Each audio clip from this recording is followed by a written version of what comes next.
welcome here to Wake Up Call with Dan Tortora, where sports truly meets that thing called life. Appreciate your patience this morning, as my little one, Miss Lily, had to go get her haircut today. So appreciate your patience here as Wake Up Call comes to you inside of the Heritage Hill Studios. Heritage Hill Brew House out in Pompey on Sweet Road, as well as Heritage Hill North, their newest location on 628 South Main Street in North Syracuse, New York, right by Sweetheart Corner. I want to let everybody know once again, just as you did for Mother's Day, Father's Day is at Heritage Hill Brew House, and they have a chicken barbecue going on, and they also have an indoor opportunity going on as well. So they got inside, outside. You can get the chicken barbecue, or you could get the steamed clams and the awesome food that's inside. I think there's prime rib. I know there's definitely some cut of steak that's going to be indoors as well. So make sure, if you're looking for a place to go on Father's Day, that you head over to Heritage Hill Brew House in Pompey. You can go to heritagehillbrewery.com and book your reservation today. I suggest you do it quickly, as they do fill up. So with that being said, inside of MonPazPopcorn.com is what's popping. Hour number one is going to be with Mr. Pasiak, Dave Pasiak, joining the show of many, many years he's been with us. And Dave will be with us here this morning to speak on the NBA Finals. Game 3 happened last night. The Boston Celtics came out firing in the second half after being down by 1. And then the Mavericks came all the way almost back. Ultimately, Boston gets the win. Terrible that the Mavericks did not pull that one off, as they were down 2-0 after being in Boston, and now Dallas is down 3-0, and the Mavericks will host Game 4 this Friday night, and that, folks, could be the end of it. So we shall see. We're going to talk to Dave about that. We're also going to speak with Dave about Dan Hurley and his decision to stay in UConn, which I'm not surprised at all, and I had a conversation about this numerous times on the show from last week into this week. I think if Dan Hurley and I have the same wavelength that we're on together, I prognosticate why he did what he did, and we shall see, because they're supposed to have a press conference today at UConn. Papa Joe's going to join us in hour number 2. We're going to speak on the Negro League being put in record-wise to the Major League Baseball history. So what the Negro League means for that, what that means to baseball, to obviously finally integrate everything, which I think is a long time coming. So we'll discuss that. We'll discuss Major League Baseball happenings, as well as the results of the Belmont Stakes, what else is happening at Saratoga, the U.S. Open, and the Jacksonville Jaguars in hour number 2. So a lot of great stuff coming up, where sports meets life, on youtube.com and facebook.com, both /WakeUpCallDT, and on wakeupcalldt.podbean.com. I appreciate you so much for tuning in up and down the East Coast, the Midwest, the West Coast, and all around the globe. We have had some people from all over watching and listening, including from Australia yesterday. So big time shout out to the Aussies, and much love to everybody out there. I hope you're all having yourselves a tremendous morning. And like I said, Dave Pasiak going to be joining me here in just a second to speak on the world of the NBA and what's going on in NBA land, and if he thinks there's any shot that the Mavericks could somehow do something that's never been done in the history of the National Basketball Association. So with that being said, I proudly bring in the man of hour number 1, and that is Mr. Pasiak. Dave, how are we doing this morning? Doing good, Dan. How you doing?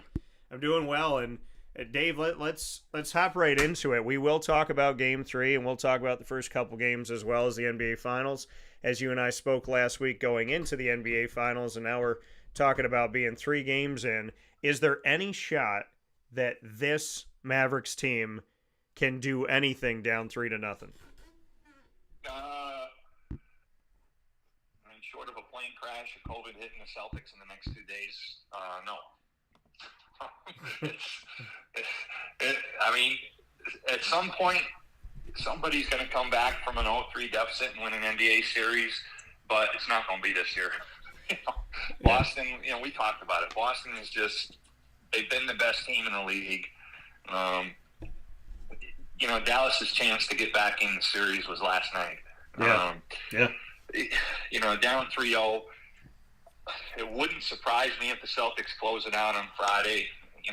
Dallas may come up with a big effort to avoid the sweep. Worst case, this thing's over in 5. But, it's just the supporting cast for Boston has just been so much better than the supporting cast for Dallas. Even last night, Dallas got, Irvin, who had been playing, just kind of okay. Even last night was really good last night, and it still wasn't good enough. The series basically ended when Luka fouled out. Yeah. Yeah, and like you said, and Kyrie, he's done some good things, and he's had some good moments, and we talked about the, resurrection of his career and where he's at right now, but he can't do everything, and they kind of knew, and this is where my frustration comes in, and PJ did some good things last night, and there were some other guys that, had moments, but when you see the fouling out of Luka Doncic, and here you are with Kyrie on the floor and no Luka, they know where the ball's going. And they were obviously, facing him up very well and putting a couple guys out there on him. This is where I get frustrated, though. And it's not just the Mavericks. It goes back to the Vince Carter Raptors, where everybody knows the ball's going to Vince, and here's Antonio Davis on the baseline with a mid-range jumper, but they don't pass the ball to him. And when they're playing the Sixers, Vince Carter takes a fadeaway 3 falling out of bounds, trying to force this shot because everybody knew the ball was going to be in his hands, as opposed to giving it to Antonio Davis, who could potentially have a short jumper, if not have maybe enough time to lay it in. So, when I look at this with Kyrie, I understand he's got the hot hand. I understand without Luka, he is the guy. And even with Luka, he brings a lot to the table when they're both out there.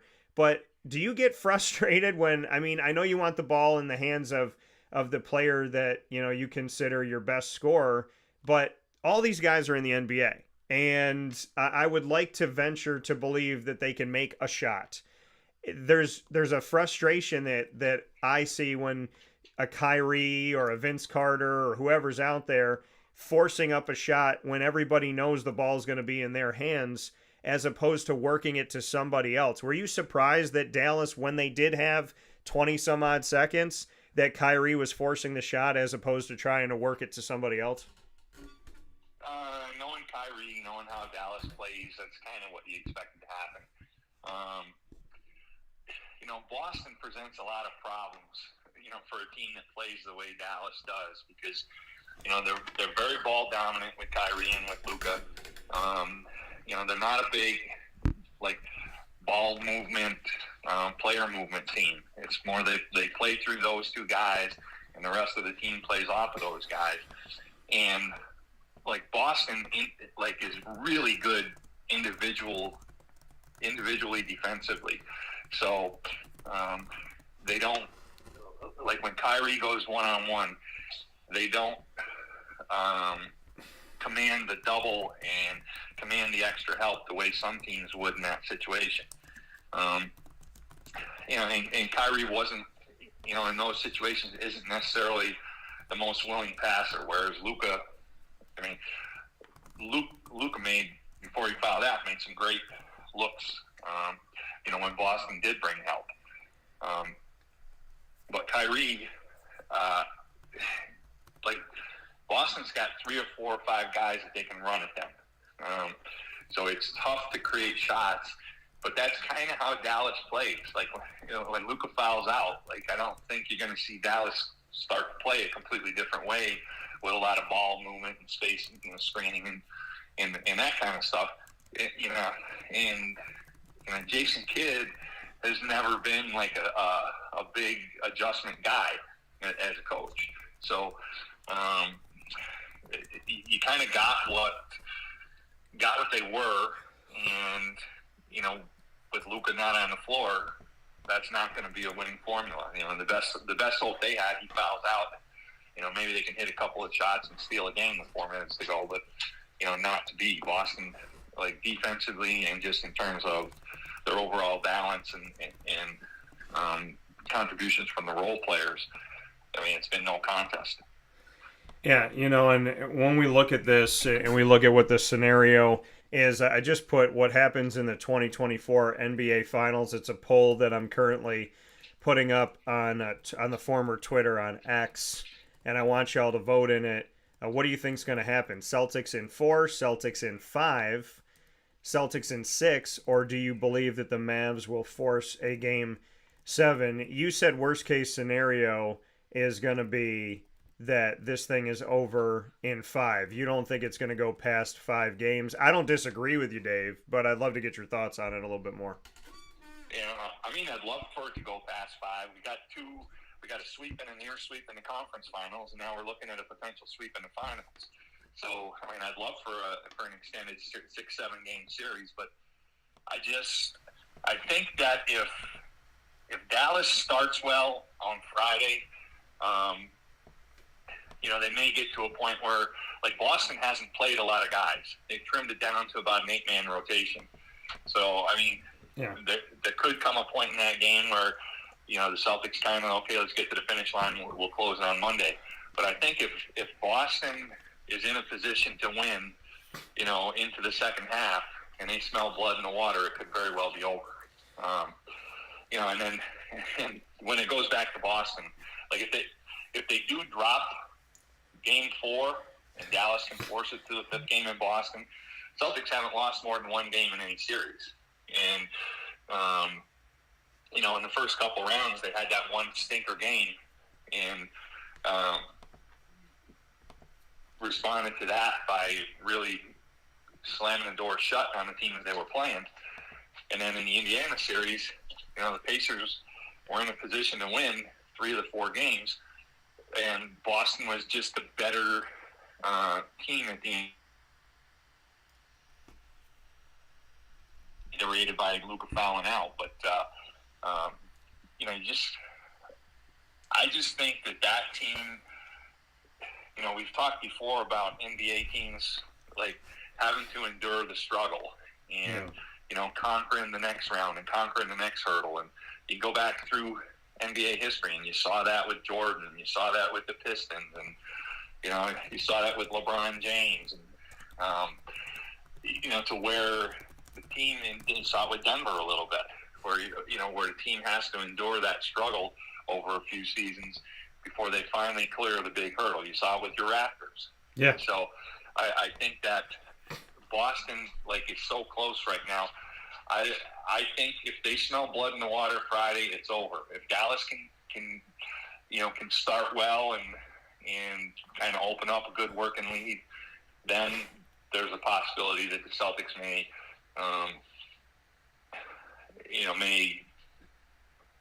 take the foot off the gas and figure they'll close it out on Monday. But I don't see any, like I said, short of an act of God, I don't see any circumstances where this thing goes past 5.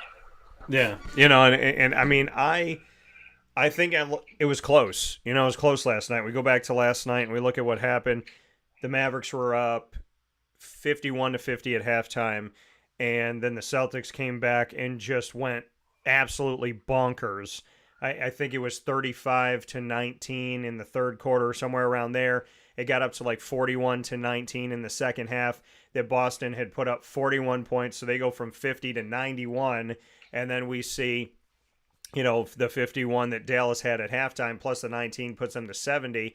So very quickly, a team that was up by 1 goes down by more than 20, and then the Mavericks respond with a 22-2 run, an insane fourth quarter. But when they got it to the 22-2 run, and here they are within 1 possession, it's 93-90 for multiple possessions. Over and over and over again. 93-90, no shot falls. 93-90, no shot falls. 93-90, no shot falls. Then they get on the free throw line. They get a little bit closer. And then Boston just comes back out again. Jason Tatum had a monstrous slam. I mean, we see the things that... And Jaylen Brown, by the way, he had a dunk in this game where he's at the top of the key and he looked up. He just looked up at the backboard. He had Kyrie, I think, on him, and he just went flying by everybody for a one-handed slam. Tatum and Jaylen Brown doing an incredible job, but this was a game where it was within reach at halftime, and then Boston put it out of reach. but it's the NBA, and no game is truly over. And I just kept thinking that in the back of my head. I'm like, I just don't think this is over. But I did not think the Dallas Mavericks were going to go on a 22-2 run to make this a one-possession game. And then they just couldn't close the gap. They couldn't get the lead back. And Boston just kept pushing. And then Boston's up. But you look at this and say, okay, they're up by a few points. They're up by one possession. It shrinks from 3.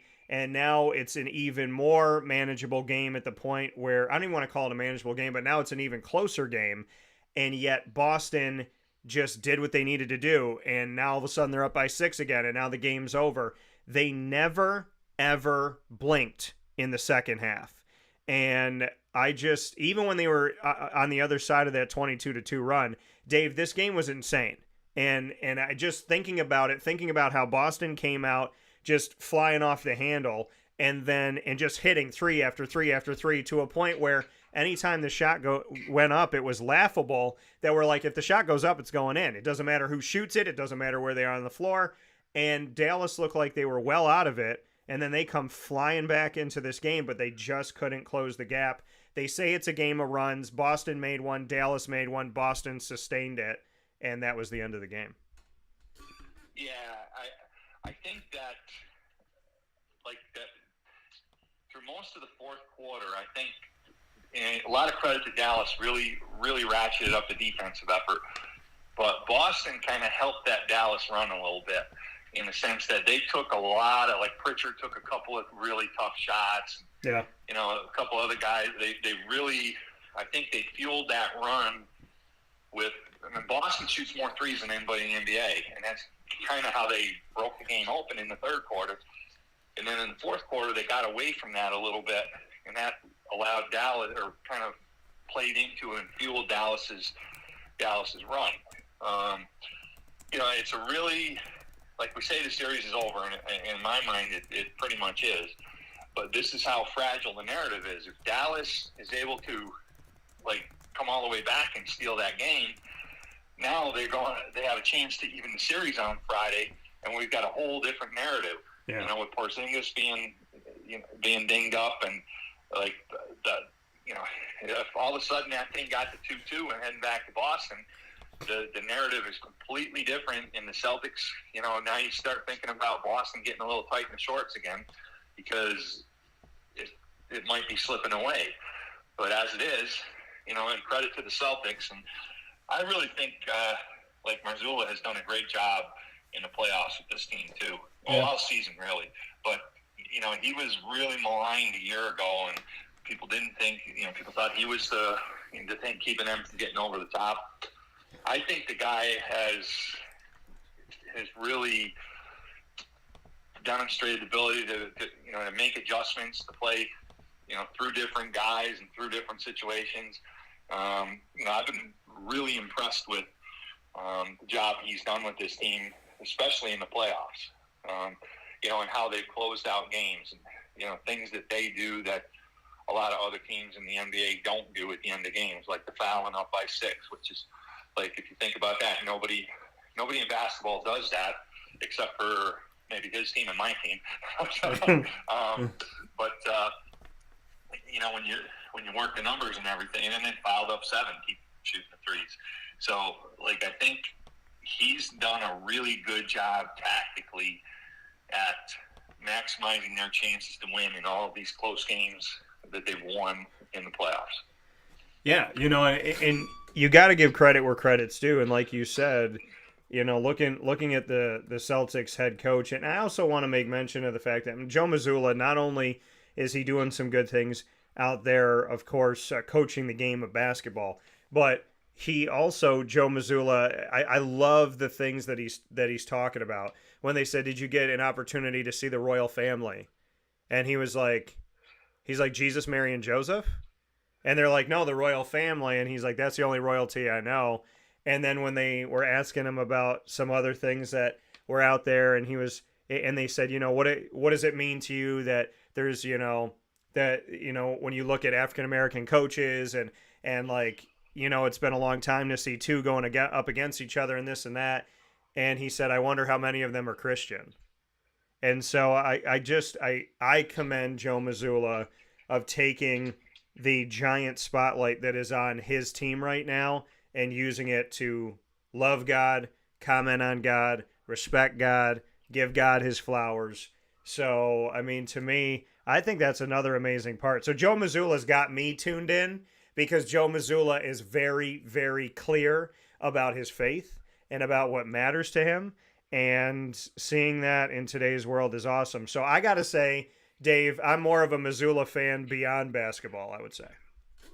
Yeah, you and me both. I didn't really have an opinion on him, and to be honest with you, I've been for the most part a Celtic hater most of my life. But I have major respect for. He won a press conference when they tried to race bait him a little bit, and he came back with the how many Christians, and the room went silent then because there was no comeback from the media on that. And I think he's been authentic, and I think he's managed the media in a way that he can get his message out personally in terms of his faith. And I think he's also managed the media in that he's kept the heat off his players too. Like Tatum really struggled the first couple of games, and you didn't get it. I mean, there was no narrative out there about what's wrong with Tatum, right? And I think Mazzulla he's earned the respect of the locker room, and hopefully he's earned respect as a coach and as a man, like throughout the sporting landscape. Yeah, I mean, Mazzulla's got me, and if there's anything that can make a media room go silent, it's when you talk about God, and I jump right on it, and it shouldn't be that way. I hope to God it changes. I really do. But Fran Brown, I mean, when he did his introductory press conference for Syracuse football, he talked about his faith in God, his strong faith, and I was in the second row because there was no seats in the front row. So or else I'd be right there. And I was in the second row, and the whole front row looked at the ground. The media just stared at the ground, typing, writing this and that. I'm looking right at Fran Brown going, okay, this coach and I, we can talk about this. And I talked to him away from all the cameras and microphones and stuff about faith. And I said, I appreciate your faith. And, I'd love to talk with you more about it. And I know in the press conference, that might not, be a place where, and he's like, Dan, you can always talk to me about faith. You can always talk to me about it in the press conference. Don't shy away from it. And I appreciate that very much so. And so to Coach Mazzulla, if you ever want to be on Wake Up Call and you want a place where you can openly talk about all these things, you are more than welcome to come on this show, Joe Mazzulla. I'd love to have you on the show someday. And by the grace of God, I know we will. So looking at this, before we jump into some other things, I want to look at NBA championships. And I really, honestly, it's hard for me to even go into another subject because what we just talked about with Joe Mazzulla, I respect so much. So please know that, folks that are watching and listening. Looking at NBA championships, there are two teams with 17. Your Los Angeles Lakers and your Boston Celtics. The Lakers won in 49, 50, 52, 3, 4, 72, 80, 82, 85, 87, 88, 2000, 2001, 2002, 2009, 10, and 2020. The Celtics, who also have 17, won in 1957, 59, 60, 61, 62, 63, 64, 65, 66, insane. 68, what happened to 67? 69, 74, 76, 81, 84, 86, and 2008. The Celtics look like they're en route to getting to 18, which means that they would be the team with the most NBA titles ever, breaking a tie with the Los Angeles Lakers. The Golden State Warriors have 7, 47, 56, 75, 2015, 17, 18, and 22. The Bulls have 6, 91, 92, 93, 96, 97, 98, all with a guy named Michael Jordan. The San Antonio Spurs have 5, 99, 03, 05, 07, and 2014. The Miami Heat have 3, and the Pistons have 3, and the 76ers have 3. Miami has 06, 12, and 13. Pistons have 89, 90, and 04. Philadelphia 76ers, Dave's team, has 55, 67, and 83. And I don't want to say this to Dave. I don't know if it'll make him laugh or be sad, but the Sixers have never won a championship while I've been alive. The Bucks have two, 1971 and 2021. Now that I said that, the Sixers are going to beat the Raptors in something. I really hope that doesn't happen. But the Rockets have two in 94 and 95. The Knicks have two in 70 and 73. And there's a bunch of teams that have one championship. The Nuggets won last year in 2023. My Raptors won in 2019. Everybody told me it wasn't going to happen. Guess what? It did. The Cavs won in 2016. The Mavs won in 2011. The Thunder, as the Sonics, won in 1979, so they never won as the Thunder. The Wizards won as the Bullets in 78. The Trailblazers won in 77. The Hawks won as the St. Louis Hawks, not the Atlanta Hawks, in 58. The Kings won as the Rochester Royals in 51. And the Baltimore Bullets, that don't exist anymore, won in 1948. Here's the list of teams that have never won an NBA championship. The Phoenix Suns, the Orlando Magic, the Brooklyn Nets, the Indiana Pacers, makes me very sad because of Reggie, the Utah Jazz, sad because of that team too, the Los Angeles Clippers, the Minnesota Timberwolves, who had a really good season this season, the Charlotte Hornets, the Memphis Grizzlies, and the New Orleans Pelicans. Dave, your thoughts as we reflect on the history. I apologize for my comment about the Sixers. I just wanted to get your reaction and see what you thought. They won in 83. I was born in 85. I hope that your Sixers do it again as long as they don't stand in the Raptors' way. So if it's in a season where we're not in the playoffs, go win a championship.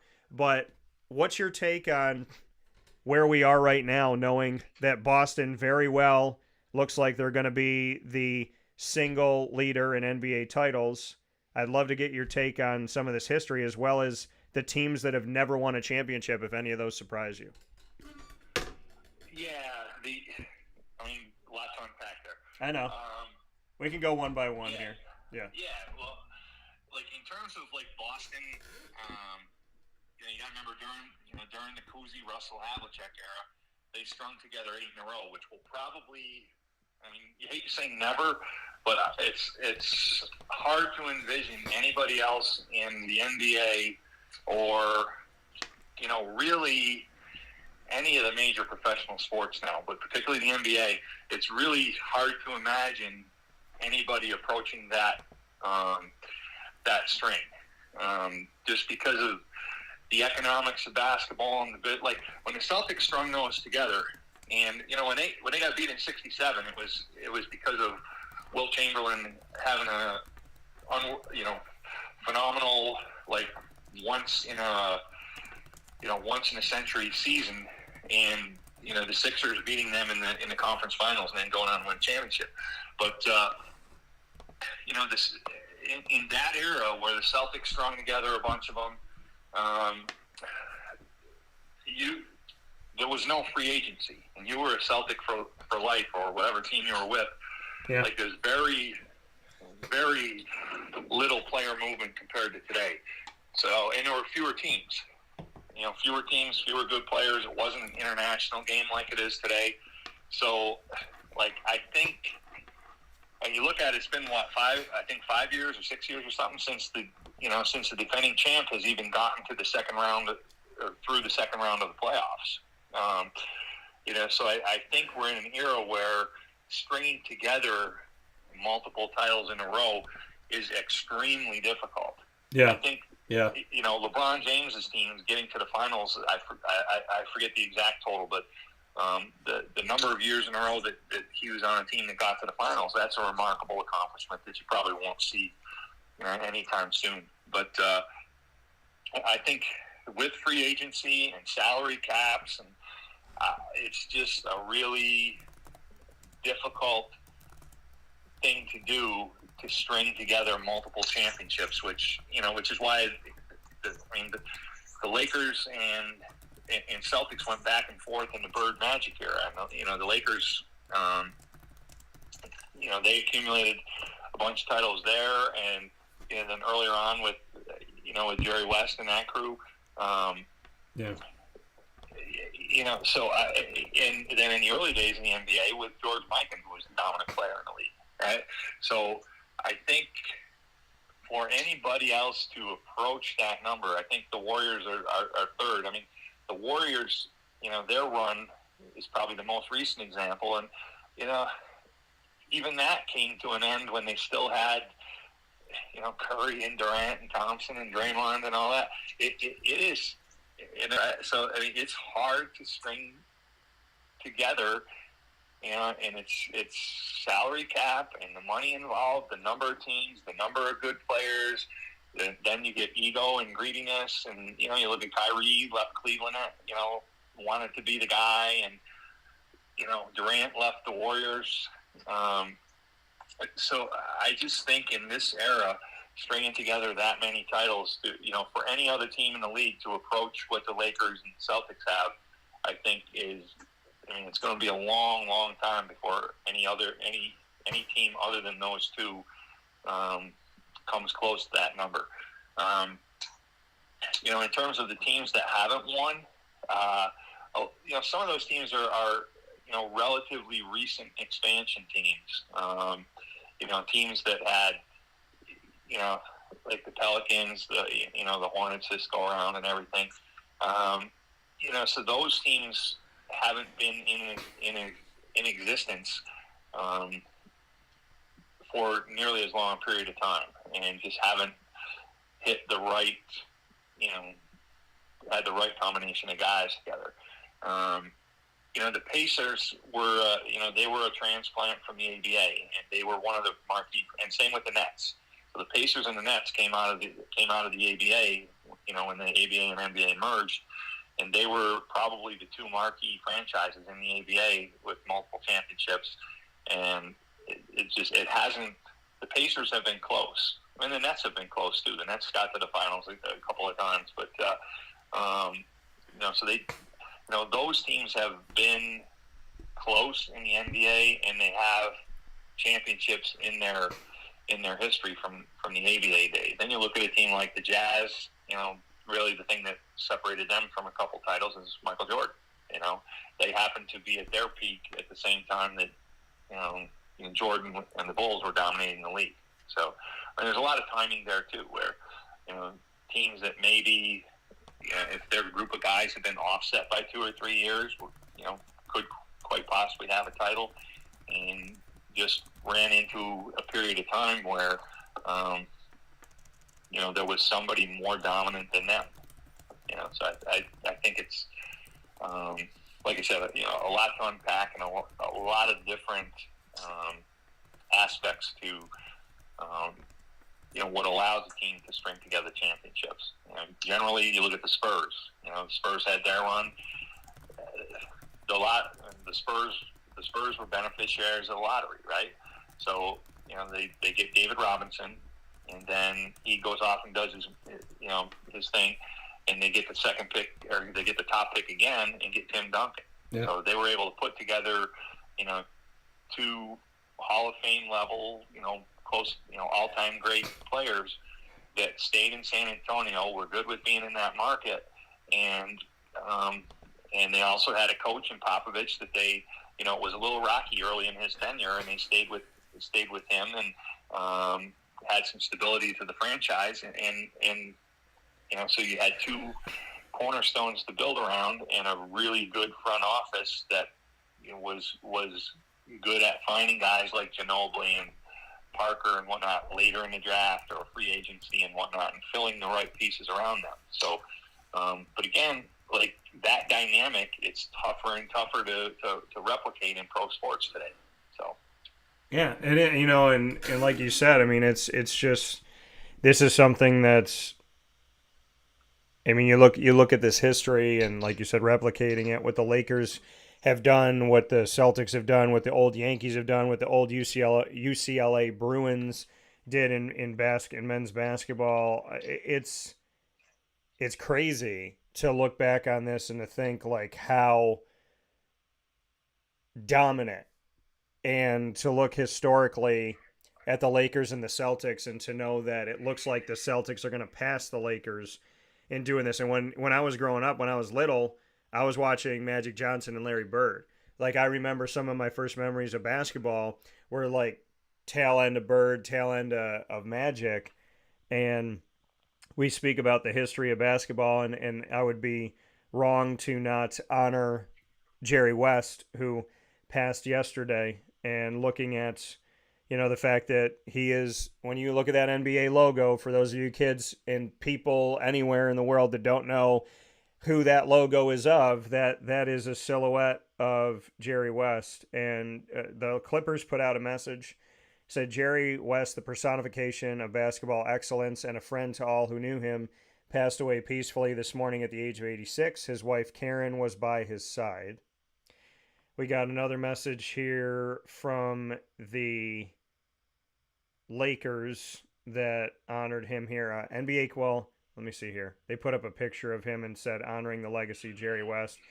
Commissioner Adam Silver released a statement that said Jerry's 4 decades with the Lakers also included a successful stint as a head coach and a remarkable run in the front office that cemented his reputation as one of the greatest executives in sports history. He helped build 8 championship teams during his tenure in the NBA, a legacy of achievement that mirrors his on-court excellence. I value my friendship with Jerry and the knowledge he shared with me over many years about basketball and life, end quote. That's from Adam Silver. And then on behalf of Steve Ballmer, on the passing of Jerry West, Steve Ballmer, the owner of the Clippers, said, "This is a hard day. I'm honored to call Jerry a confidant, an advisor, and a friend. Connie, my wife, called him my basketball dad. He was absolutely my basketball sage, wise, loyal, and so much fun. If you were in his presence, you felt his competitiveness and his drive. He cared about everything and everyone. From the first day I met Jerry 7 years ago, he inspired me with his intellect, honesty, and enthusiasm. He never stopped. I spent a lot of time with him, some of the best times of my life. He always lent an ear, and he always had a quip. He always left me laughing. I will miss him." End quote. Once again from Steve Ballmer.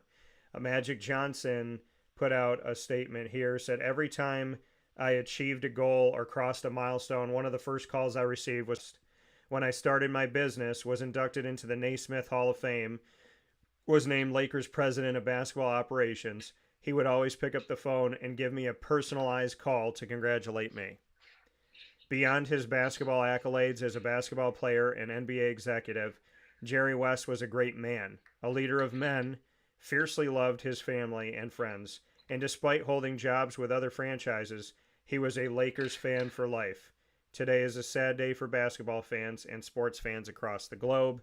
End quote. That's from Irvin Magic Johnson. LeBron James said, "We'll truly miss our convos, my dear friend. My thoughts and prayers goes out to your wonderful family. Forever love you. Forever love Jerry. Rest in paradise, my guy. My mentor, my friend. Hopefully, I continue to make you proud. You're already missed." Michael Jordan said, "I am so deeply saddened at the news of Jerry's passing. He was truly a friend and a mentor, like an older brother to me. I always wish I could have played against him as a competitor, but the more I came to know him, I wish I had been his teammate. Rest in peace, logo." End quote from Michael Jordan. So a lot of people giving their thoughts and words, and I would love to have your thoughts, Dave, as a longtime NBA fan. Yeah, when I was a kid, I remember, some of my first memories of basketball involved that great group of Laker team. Jerry West, Wilt Chamberlain was at the end of his career.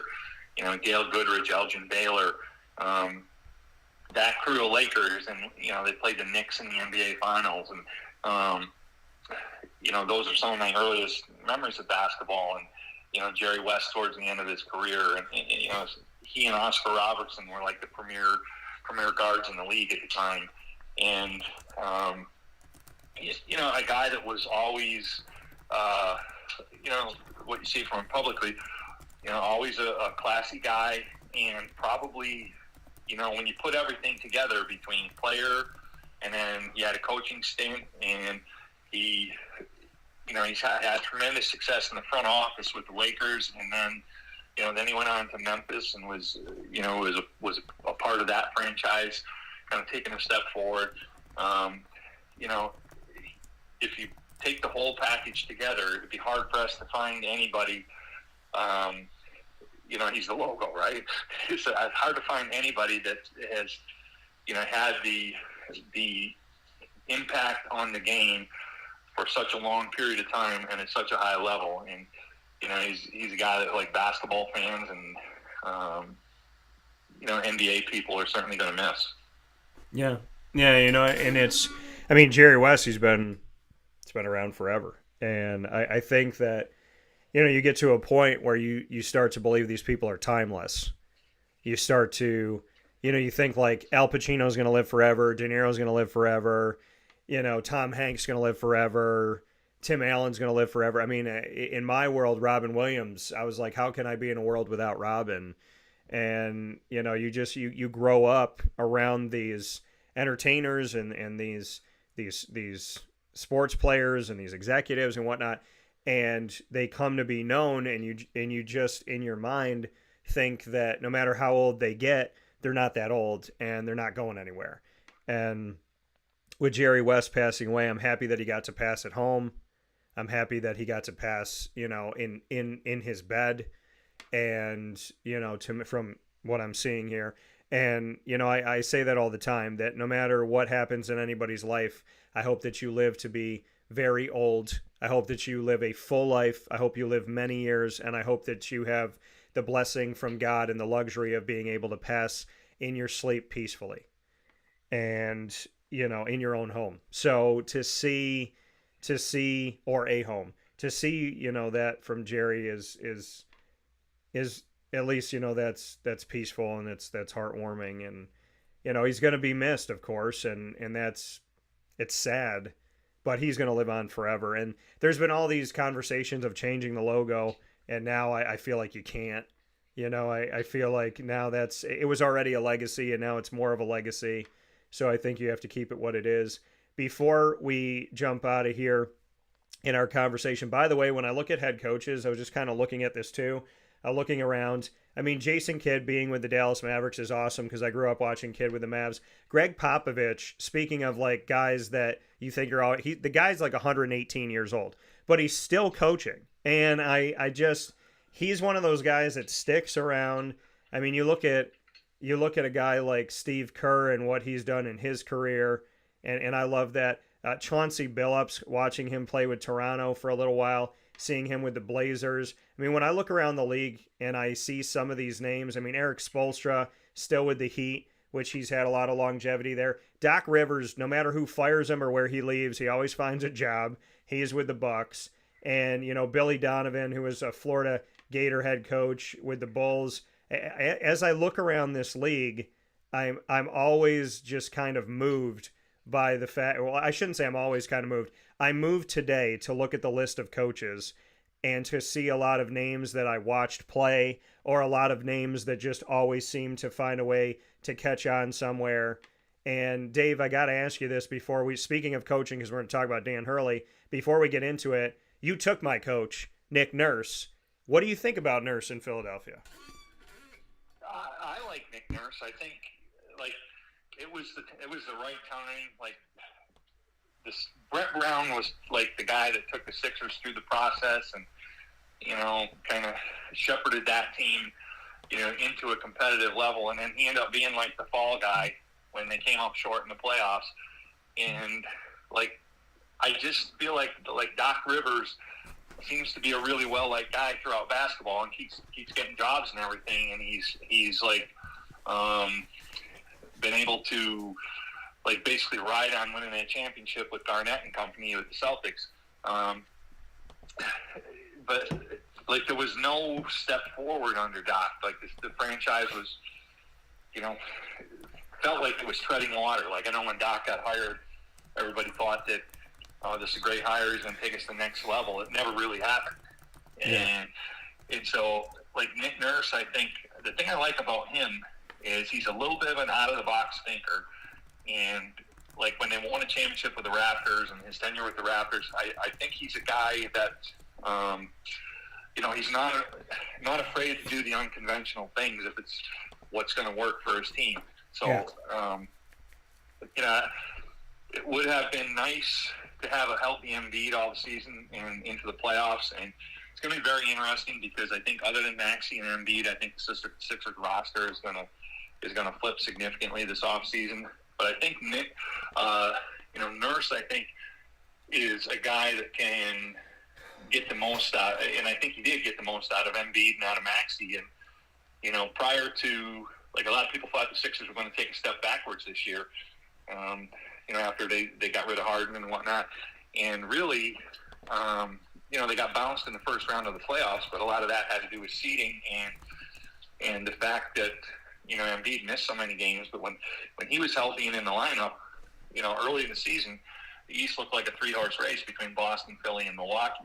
And, so I think if the front office can put the right pieces around, I think Nurse is a good guy to transform that team into, hopefully one that will contend in the East again next year.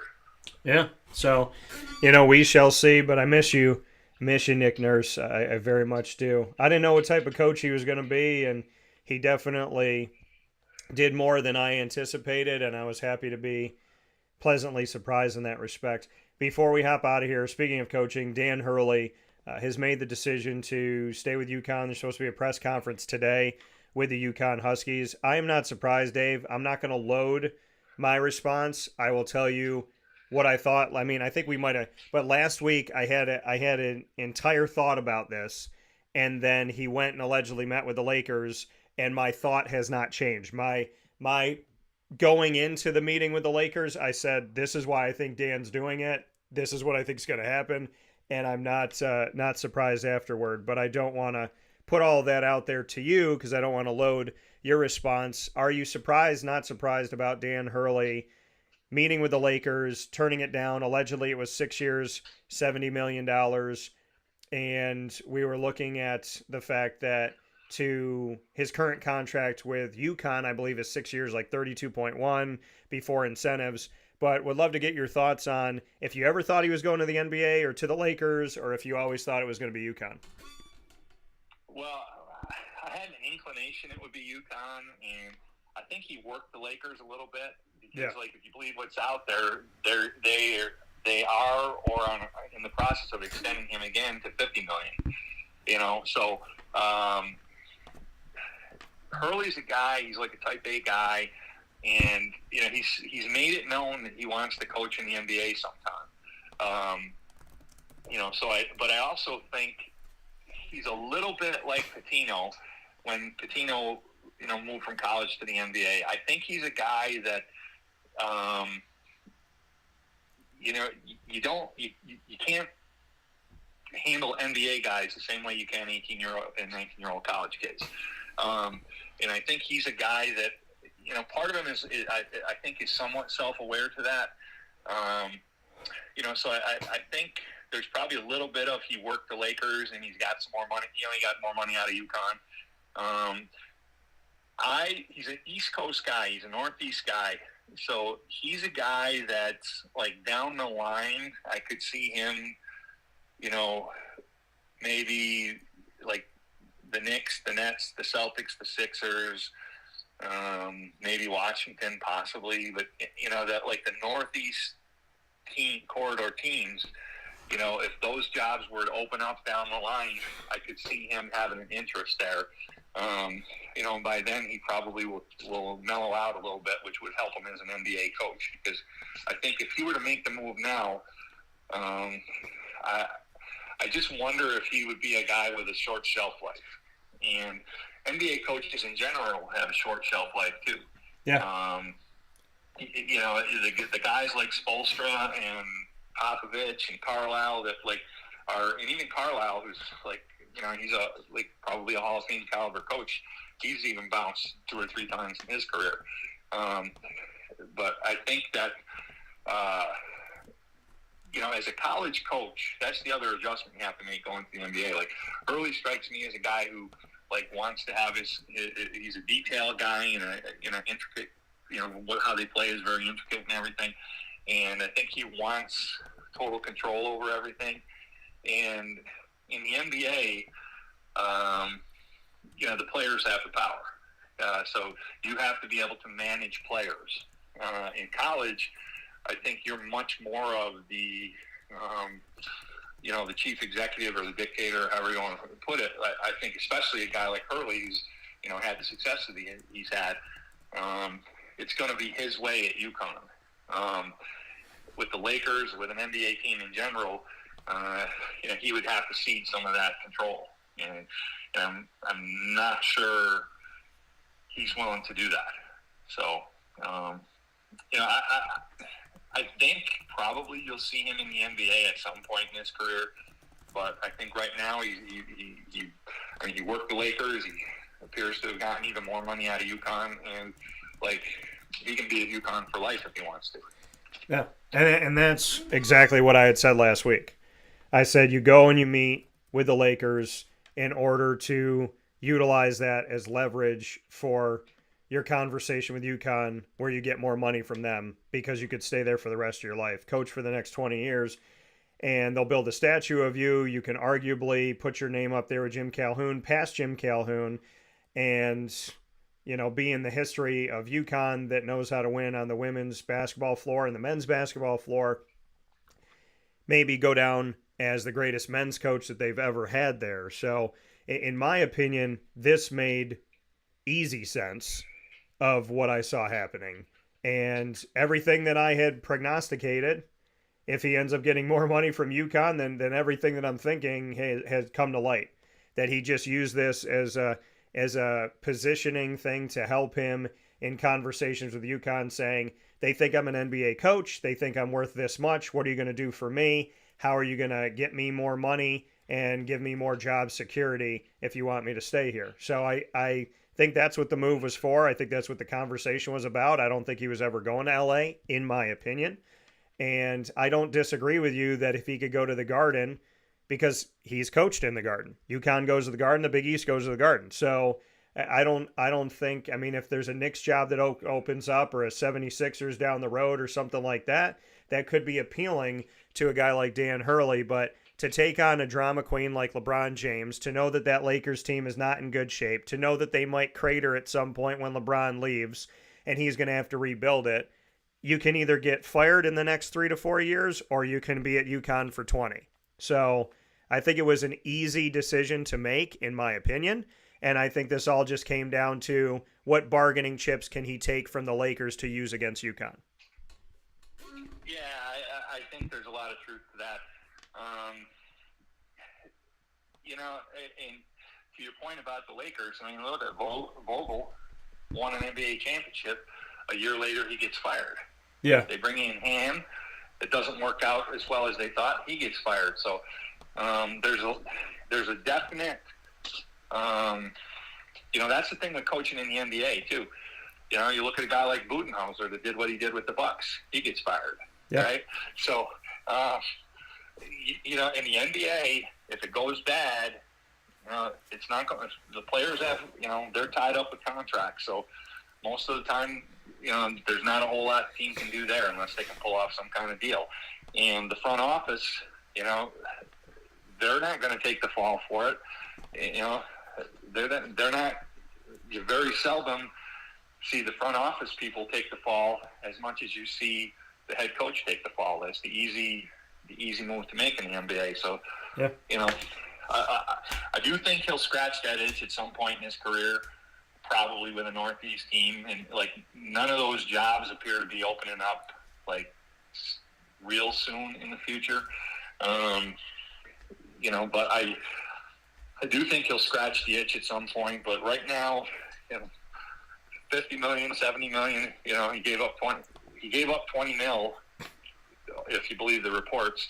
He gave up 20 mil to stay at UConn, but long term, he's not going to get fired at UConn either. Yeah, that was another thing that I said. You go to Lakers, you get 70 mil, but you might get fired after 3 years. Yeah. So. Yeah, and that's what I was saying.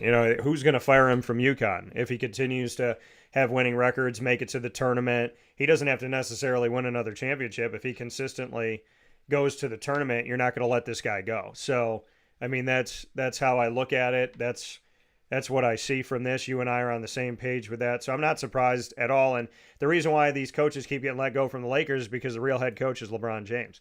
So that's just reality. But with that being said, Mr. Pasiak, You will be back next week no matter what happens. We might have a game on Monday. We might not have a game on Monday. I don't think we're going to have a game on Monday, but we shall see what happens in these NBA finals between the Celtics and the Mavericks. I'd love for the Mavericks to get something in this. And at the same time, I also want to see the Celtics stand atop the Lakers and get to 18, show that jockeying. Now the Lakers are going to have to try and get back and do it and go back and forth throughout history. But, there's a lot of excitement going on here. I'm a fan of Jason Tatum. I covered him when he was in college, so I would love to see him get a ring. Jaylen Brown, big fan of what, he's done as well. I think that he went from a guy when he came in where I was like, oh, I think he's kind of like, that's kind of a dark horse guy. That's a guy I like. And now, the world is like, oh, Jaylen Brown. But a couple of years ago, I was like, hey, I feel like the Celtics got a good one. I feel like there's something in this guy that, to me, he was on my radar before he was on the radar.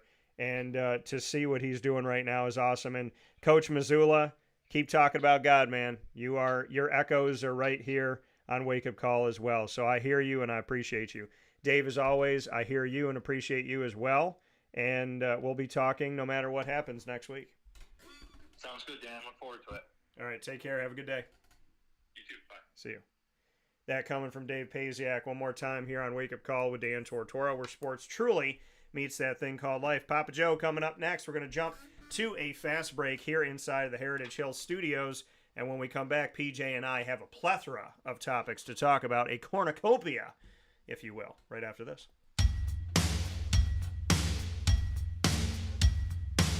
Central New Yorkers, you can now enjoy the tastes of Heritage Hill award-winning craft beers, seltzers, and a full bar at 3 locations. Spend your weekends at their beautiful location in Pompey with its amazing views, sunsets, family, and pet-friendly facilities, as well as extensive private event areas. Get their taps, tonics, and tastes in their brand new North Syracuse location at Sweetheart Corner in North Syracuse, New York. When flying in and out of Syracuse Hancock International Airport, make sure to visit their Palladino Farms location. At Heritage Hill, they believe in supporting our community and are excited to now meet you where you're at and where you're going with their local farm-raised tastes. Find out more information at heritagehillbrewery.com.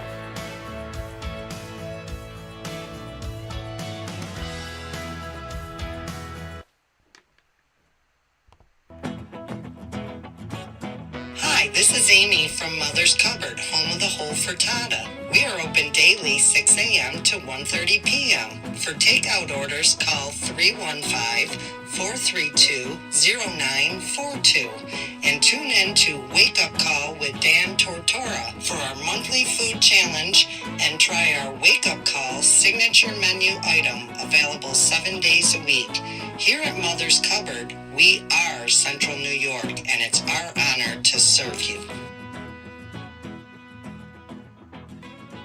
Ma and Pa's Kettle Corn and Popcorn Factory remind us that every day is worth celebrating at 201 7th North Street in Liverpool, New York. Open Monday through Saturday in-store and always online at maandpaspopcorn.com. Serving our Central New York community and beyond, order anywhere, anytime at maandpaspopcorn.com. Stop in to get a tin at Ma and Pa's on 201 7th North Street in Liverpool, New York to get your half-price refills for the rest of your life.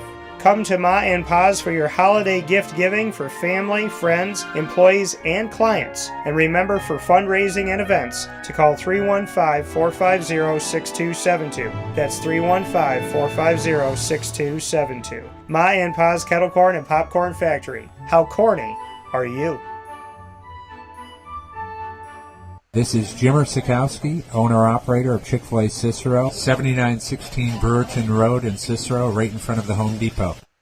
I had a deep feeling that God wanted me to do something bigger with my life and to help people, help others. I kept putting Chick-fil-A in my life, and I realized as I was going through the franchise selection process that positively impacting the lives of others was really core to what we do here at Chick-fil-A. First of all, it starts with the food. The food is brought in fresh daily. We bring in local produce. We prepare to order in the kitchen. We hand bread our chicken. We hand spin our milkshakes. It's great food. It doesn't taste like fast food. I think the second thing is the way people feel when they come in a Chick-fil-A restaurant. It's different. We try to treat people with intentional kindness here, which is very different and deeper than good customer service. And so I think it feels remarkable for most people to come in a Chick-fil-A restaurant. And then lastly, the impact that we try to have in the community is very different. It's a big part of the expectation of every operator of a Chick-fil-A restaurant is that they're actively engaged in their community, they're a leader in the community, and they're making a difference. When they realize that what we're striving to do is to shine a little light in their life, that's a very, very different experience than you will have in any other quick service restaurant. And it's that remarkable experience that I think people will emotionally connect with.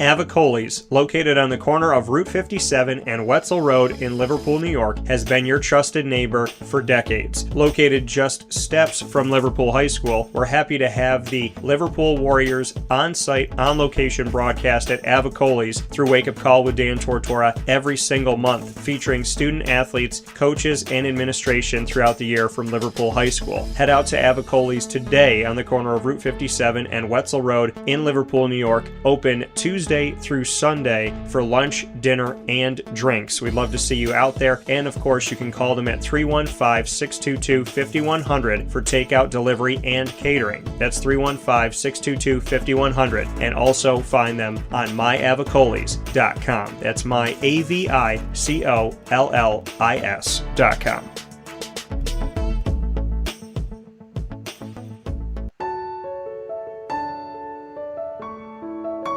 Having peace of mind when you're out of town that your furry-loving friend is safe and sound means taking them to Canine Campground, because we all know that when it comes to the love of our pets, it goes well beyond the call of duty to make sure they're safe and sound. Right, Lily? So take a ride to 242 Johnson Street in East Syracuse, New York, and see Canine Campground and where your dog will be staying, in the classic cabin, the executive cabin, the grand cabin, or of course the luxury cabin, because if you know Lily, you know she loves luxury. Now you don't have to wait to the last minute to find a family member or a friend that'll take your dog for a few days.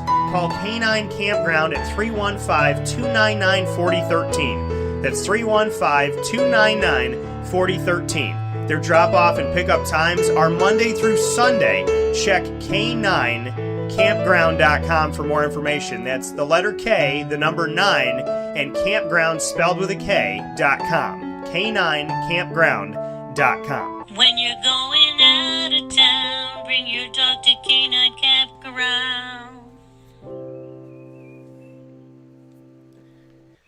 Welcome back here to Wake Up Call with Dan Tortora, where sports truly meets that thing called life. We appreciate you being here with us, hanging out Monday through Friday from 9 a.m. to 11 a.m. Eastern Time, and I am ecstatic about the fact that we have the opportunity here, as always, on a Thursday to bring in Papa Joe. We are here inside of the Heritage Hill Studios. Heritage Hill coming to you on Sweet Road in Pompey.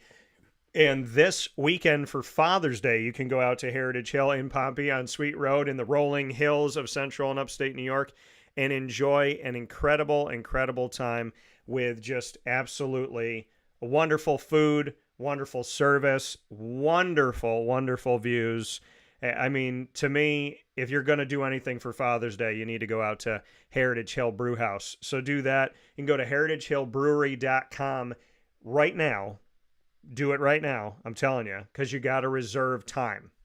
So to make a reservation for Father's Day, which is this Sunday, June 16th, go to heritagehillbrewery.com and make your reservation today. You will thank me for that later. And, of course, they're going to have steamed clams and chicken barbecue and some awesome meat there for you as well. So there's going to be some good things. And if they bring out those chocolate chip cookies that they had for Mother's Day, I'm just going to pass out because those chocolate chip cookies were fan-freaking-tastic. You can also go to Heritage Hill North on 628 South Main Street in North Syracuse, and that is their newest location. So head out to Heritage Hill, let them know that DT sent you. Papa Joe here with me on the phone. Speaking on Major League Baseball, the Jacksonville Jaguars. We're also going to get into some other pieces here. We have a lot of things that we're going to get into. So PJ and I, speaking on Major League Baseball, which includes the Negro League statistics being added to Major League Baseball. We're also going to get into horse racing, and we're going to get into the U.S. Open golf, which is officially starting today, started this morning. PJ said they're already out there doing their thing, already out there golfing. So a lot of big stuff coming up here as PJ and I have a full slate in the conversation. Papa Joe coming to us from the great state of Florida, and with us on youtube.com and facebook.com, both /WakeUpCallDT and on wakeupcalldt.podbean.com. So as always, I appreciate the time and appreciate PJ. Let's bring him into the show. Papa Joe, how we doing? Oh, good morning, Daniel. It's hotter than Hades up down here already. Oh, my goodness. Jeez. 95 during the daytime. My kid's busting his ass. Jeez. That's tough weather to work in. Yeah, I know when I was there, when I get down there, tomorrow will be 3 weeks since the first day that I went down there, because I went down on May 24th. So 3 weeks ago, it was close to 100 in Orlando.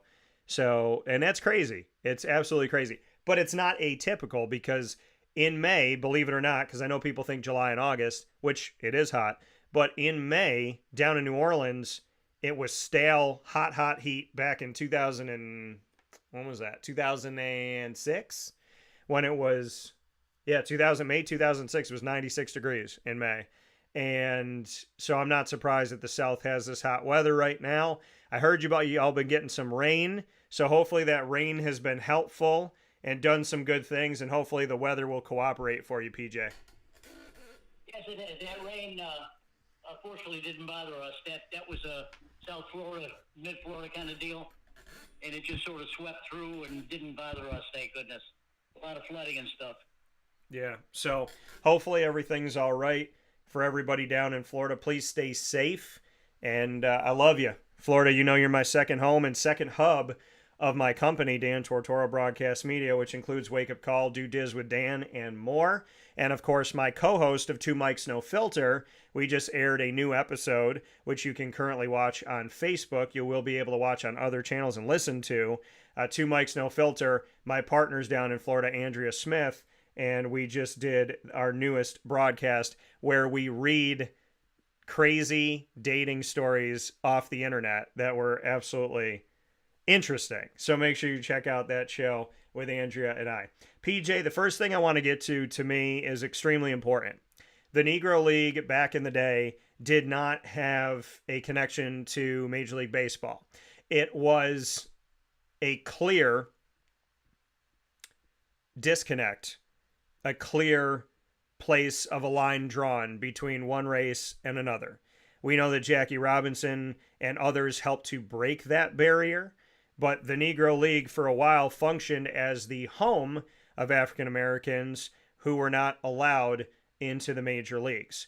In recent history here, we now know that the Negro League statistics are being integrated, have been integrated into Major League Baseball, which means that even though back then they were separate, Major League Baseball and the Negro League, as far as history goes moving forward, these statistics will be added into Major League Baseball so that history will now, for everybody moving forward, have a connection and not a line of racism and not a line of prejudice between one athlete and another. What are your thoughts on the Negro League being implemented into the history of Major League Baseball?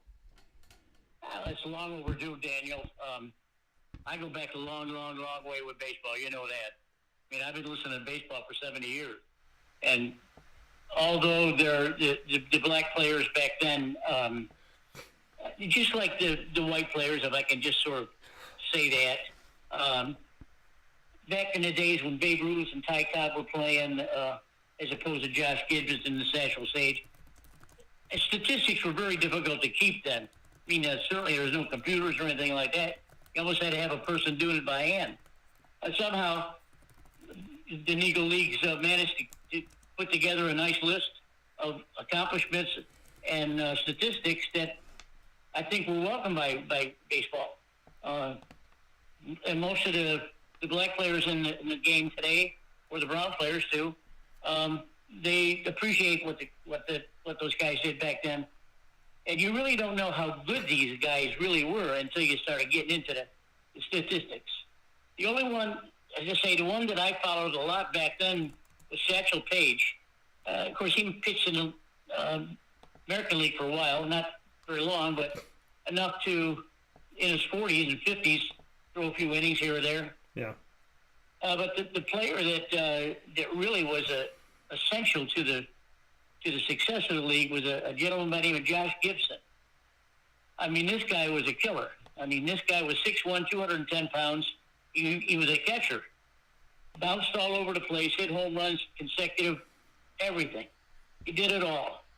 And I think most of the statistics coming forward include Josh Gibson. For instance, he was coined as the Black Babe Ruth. That's what they called him, which is kind of a stupid something to say, but they had to say something. They had to equate him with his success against Babe Ruth, which I guess is all right. He had 2 consecutive Triple Crowns, which means he has a batting average, home runs, and RBIs all in one season. His average batting average now, going forward, is above Ty Cobb's. Ty Cobb's Major League Baseball average was 367. Josh Gibson's now, with everything brought forward, is 372. He hit over 800 homers.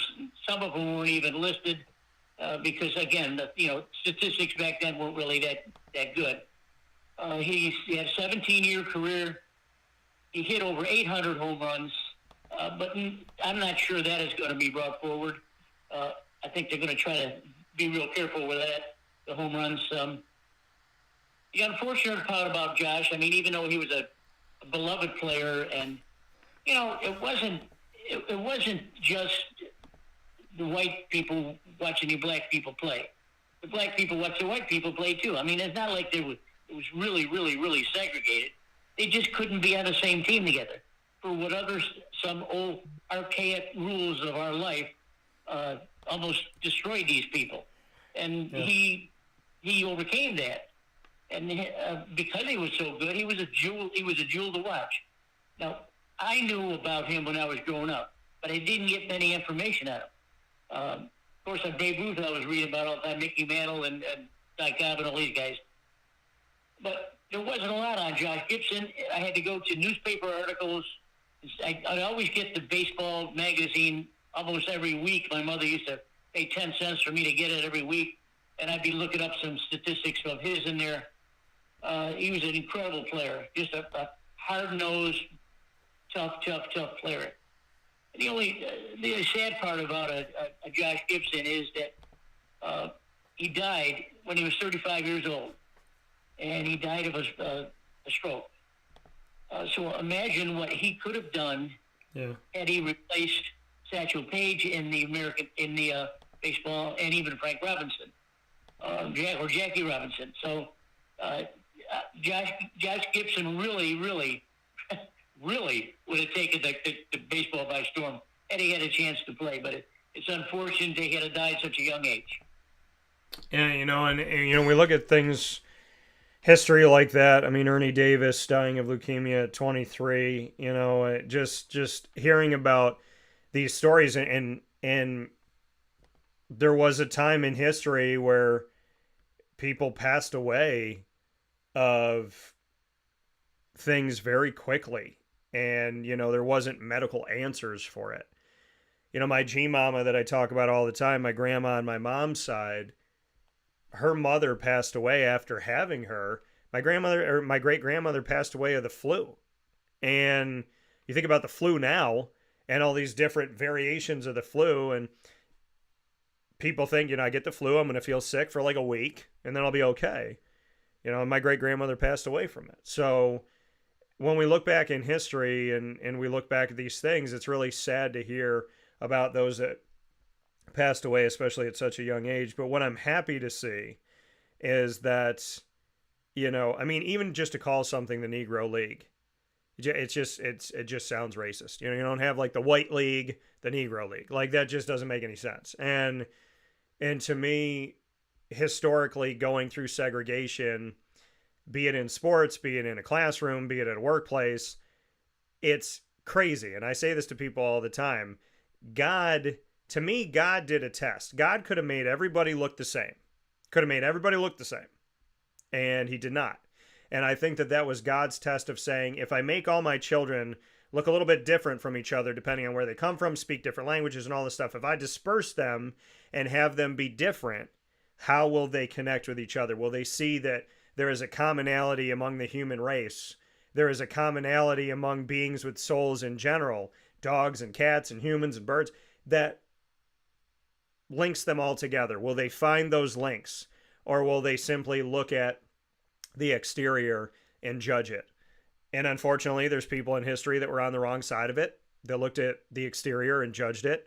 And then there's good people that are on the side of, if you're a good person, that's what I care about. If you don't act like a good person, I'm going to pray for you. If you are a good person, I'm going to pray for you.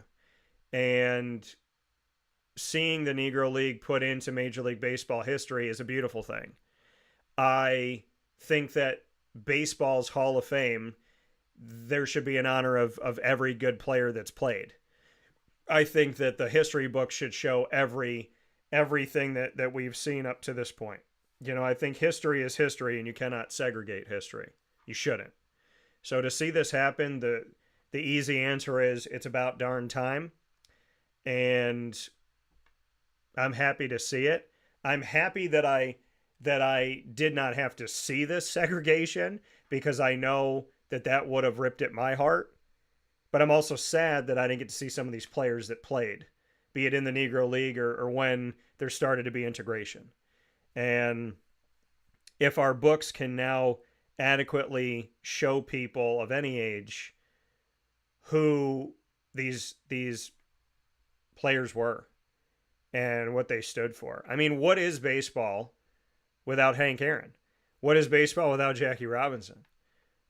People, and I know that there's conspiracy and all the stuff that goes around this, but what is baseball without Sammy Sosa? And I mean, what would have happened to baseball without Mark McGwire and Sammy Sosa? You talk about doing steroids, and everybody knows I am vehemently against taking any type of drug that will give you a competitive advantage, as well as the fact that I don't venture that it's good for your body in general. Sammy Sosa and Mark McGwire, baseball kind of needed them to stay alive. I mean, baseball could have died back in the 90s. With that strike, I remember crossing a bridge, driving with my dad, seeing people standing on the bridge with signs. There was a time where baseball was in a very, very dicey place. And Sammy Sosa and Mark McGwire helped to take them out of it. They got the world to pay attention. They got non-baseball fans to pay attention. So, the history of baseball is the history of baseball. And when you ask me off the rip, who comes to mind when I think of the best of the best, I can easily go to a bunch of Yankees, but when I think about the best of the best, I think Nolan Ryan, Jackie Robinson, Mariano Rivera, Sandy Koufax. I think about Derek Jeter for me growing up. I look at, Hank Aaron, Babe Ruth, and the list goes on and on and on. I don't care what color you are. I don't care what language you speak. I don't care where you came from.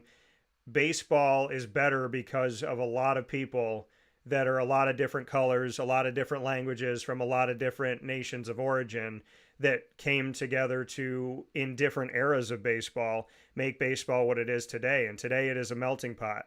And the world would be so weird without it. My Arizona Diamondbacks would be a shell of themselves if not for the differences exteriorly on that team. But interiorly, they bonded together toward a common goal, and they did the unthinkable last year, which I love. So am I happy that we don't have to say Negro League, Major League Baseball. Yeah, I'm happy it's all going to be together. I'm happy that that finally happened. And I echo Papa Joe's sentiments that it should have happened a million years ago, but I'm happy that it happened now.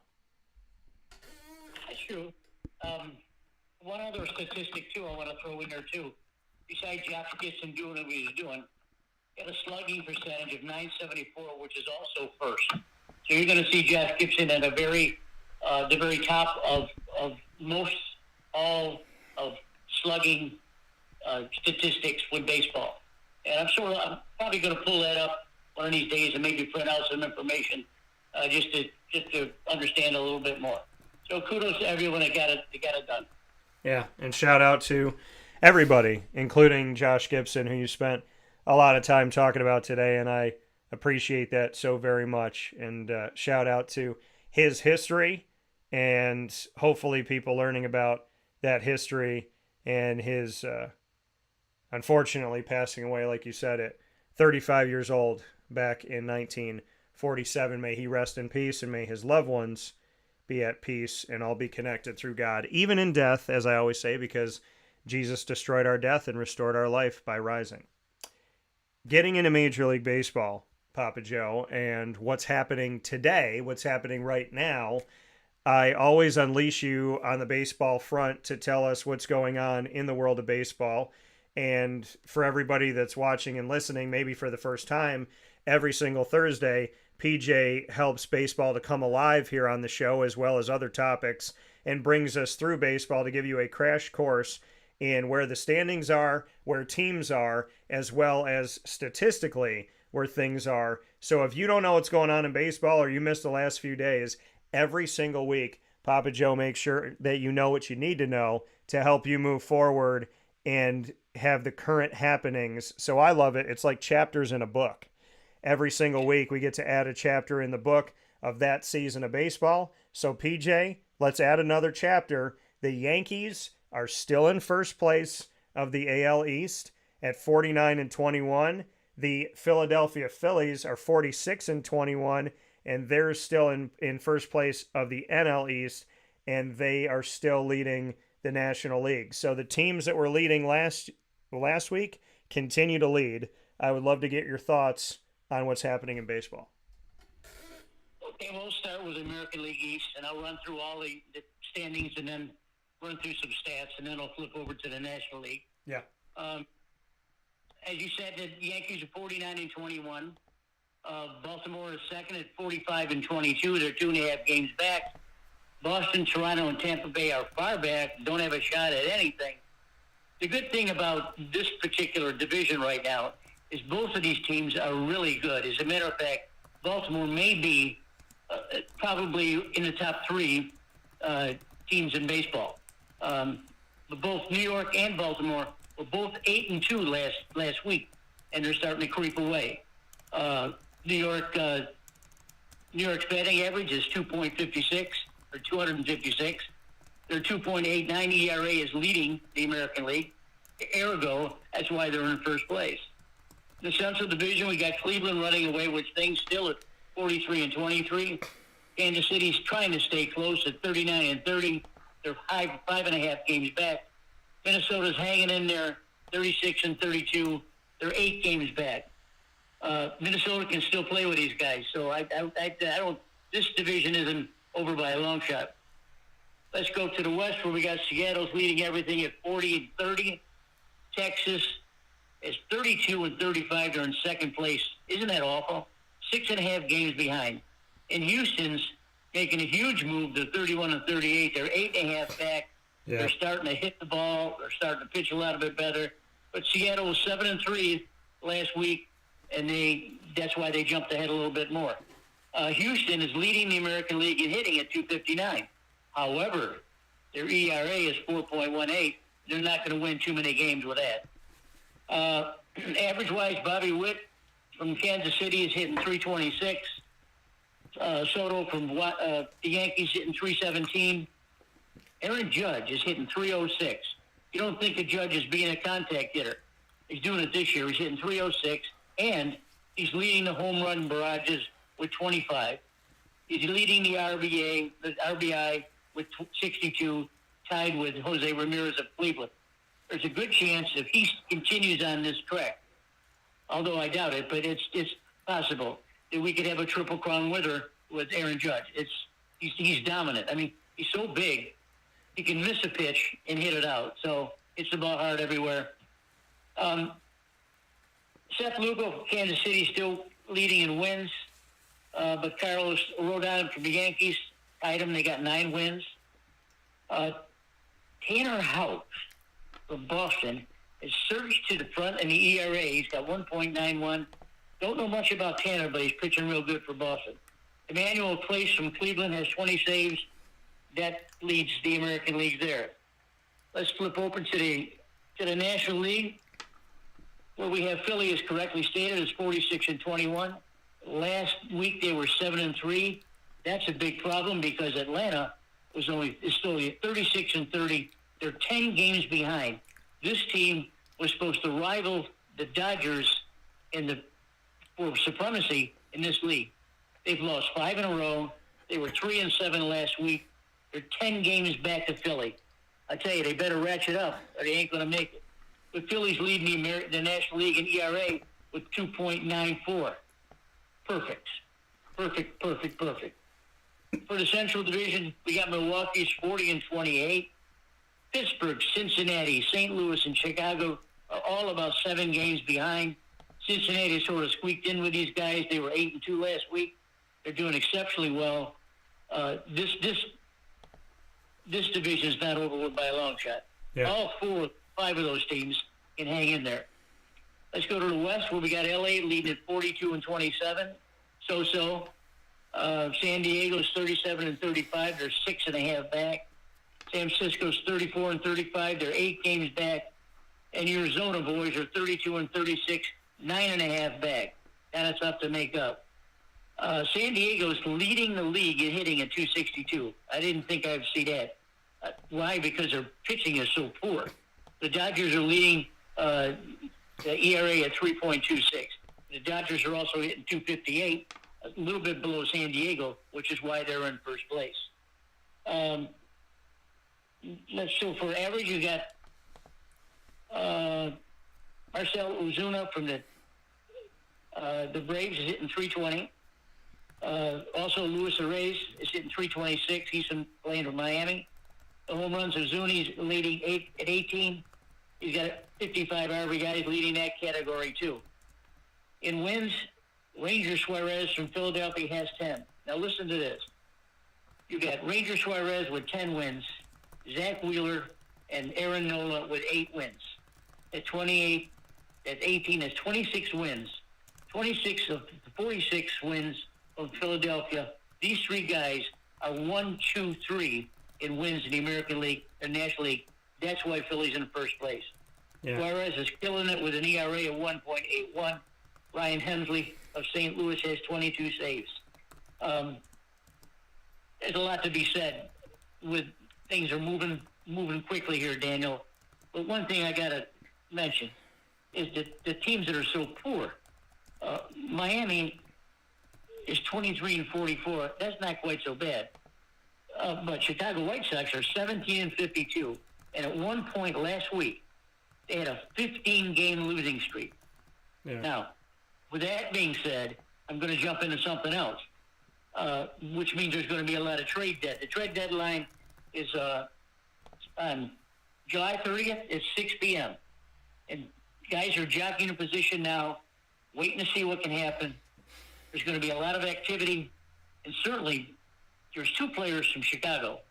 One of them is Robert, who is their slugger, and the other is Garrett Crochet, who's a pitcher, with a 3.49 ERA. These guys are probably going to be shocked because who cares what Chicago's going to do for the rest of the season? I'm not even sure they're even going to draw 1,500,000 fans. It's terrible.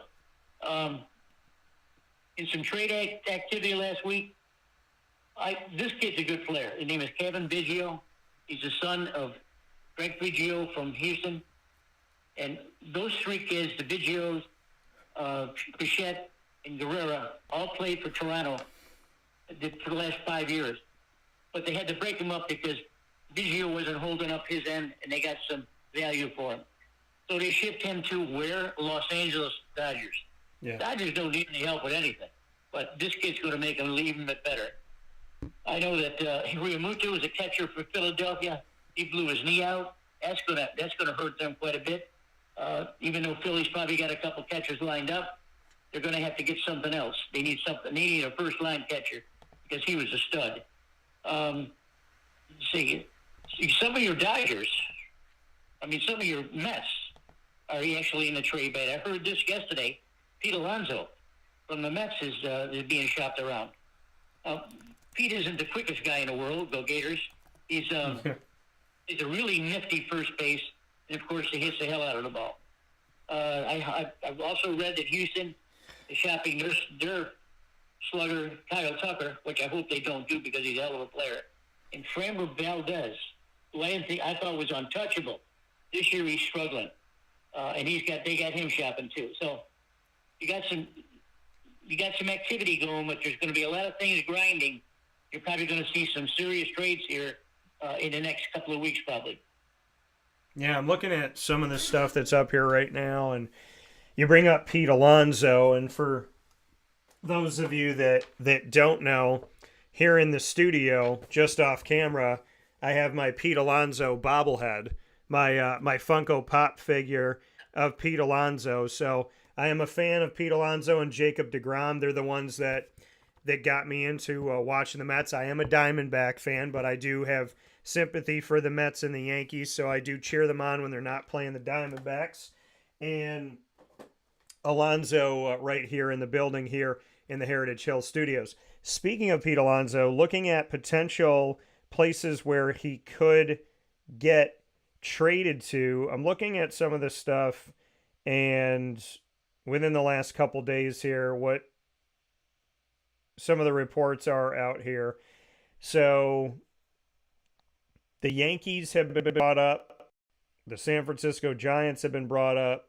The Chicago Cubs have been really fit for Pete Alonso. If you had to pick a place, if you had to pick a destination for Pete Alonso, let's say the Mets are willing to let him go, what is there a team that I mentioned that would stick out to you? Be it the Chicago Cubs, the San Francisco Giants, the New York Yankees. Do any of these kind of stick with you here as a place where you could see him go? Seattle Mariners as well. What are your thoughts? Pete's a very valuable player. As I say, he's not the fleetest of foot, but he plays a good first base and he hits the ball hard. You won't see him. You won't see him go to the Yankees. They won't be able to afford him. Whatever they do, Daniel, they're going to have to get a return. So I'm looking for someone. I'm looking at Houston, who is looking to ship some of their guys. But I think they're going to be making a move toward the pennant, and I think they're going to go forward with that. And I would say that if he were to go to Houston, and Houston would have to give up 2 or 3 pitchers of their minor leagues to try to sign him. Also, Pete may be in his last year of his contract too. That means he plays next year as a free agent, and I'm not sure you want to be traded. It's good if he's traded to a better team, but it's tough for the team that's got him because if he's playing this year as his last year on his contract, the next year he's a free agent, and can the team that got him, can they sign him? That's a big problem. Pete is valuable anywhere he goes. He's a clubhouse guy. He's a good, solid ball player. I think that he could go anywhere where they need a first baseman, or maybe just for a DH. And he's been known to do that for years. Yeah. So he's a valuable player, and someone would be very good to get him. Yeah, and allegedly, the Mets had offered him so that he wouldn't be a free agent after this season. They had allegedly offered him a 7-year, $158 million deal, but he did not take it. So Pete Alonso could be wanting to test the waters himself after this season. The Mets could move him quicker. I did put out that poll here recently about the Mets and saying, what should the Mets do? Should the Mets kind of hold steady with who they have, or should they look to trade? 100% of you said that the Mets, I believe it was 100%, it was overwhelming in the direction of the Mets should go after trades. They should start trading guys away. So you guys do believe that they shouldn't just hold pat and try to work through this season. You believe they should make some trades. I also put up this poll last week. If the World Series started today, who would you pick to win between the Yankees and the Phillies? 55.6% of you picked the Phillies, and 44.4% picked the Yankees. Agree or disagree, Papa Joe, with our fan poll on Twitter, X, whatever you want to call it. It's X, the former Twitter. But you can go there and follow me at CallDT. That's CALLDT. Make sure that you follow me and then vote in our polls that I put up every week or every couple of weeks. The fans voted between the two that they would pick the Phillies to win a World Series this season over the Yankees, 55.6% to 44.4%. Agree or disagree? Oh, I definitely agree. I just gave you the stats to back that up. Yeah. When you got Edgar Suarez with 10 wins, Zach Wheeler and Aaron Nolan with 8 wins apiece, they got a good, solid bullpen. Bryce Harper leads the hitting parade. Now, don't get me wrong. Now, the Yankees are a good team.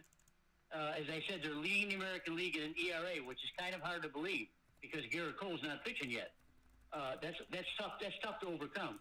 However, they don't have the overall strength that the Philadelphia pitching staff has. When you're in playoffs after the season, usually there are 3-game playoffs or 5-game playoffs or 7-game playoffs.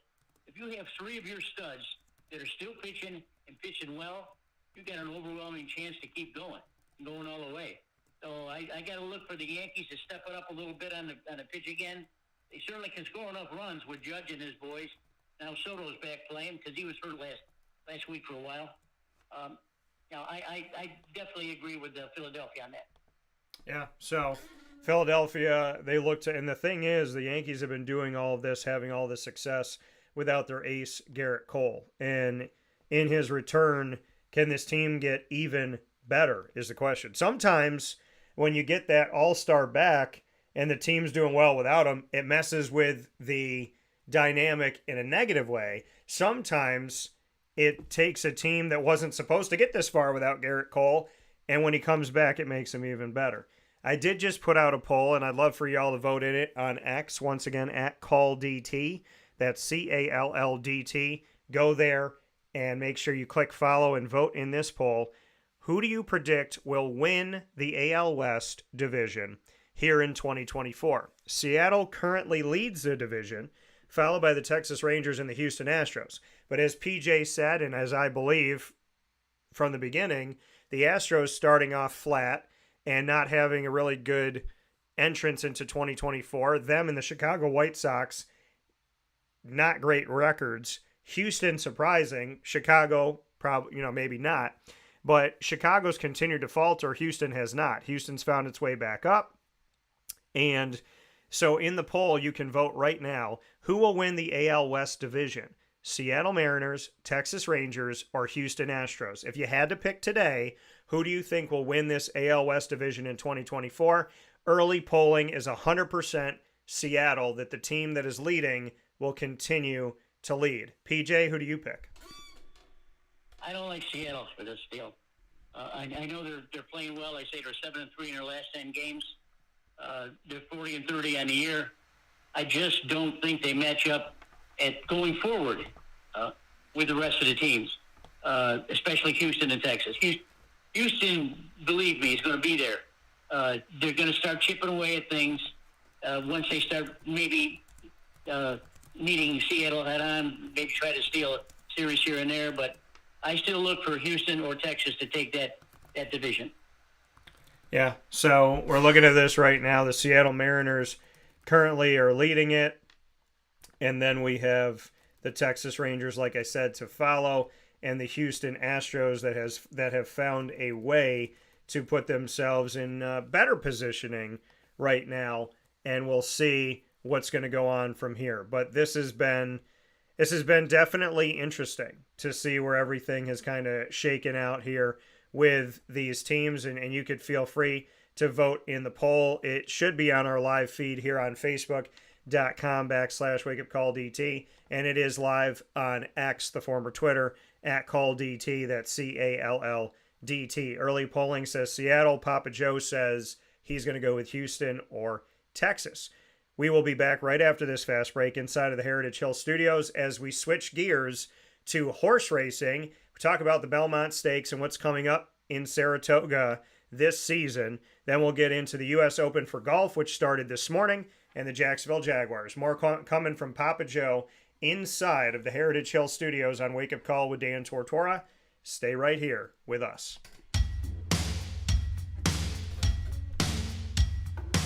Central New Yorkers, you can now enjoy the taste of Heritage Hill award-winning craft beers, seltzers, and a full bar at 3 locations. Spend your weekends at their beautiful location in Pompey with its amazing views, sunsets, family, and pet-friendly facilities, as well as extensive private event areas. Get their taps, tonics, and tastes in their brand new North Syracuse location at Sweetheart Corner in North Syracuse, New York.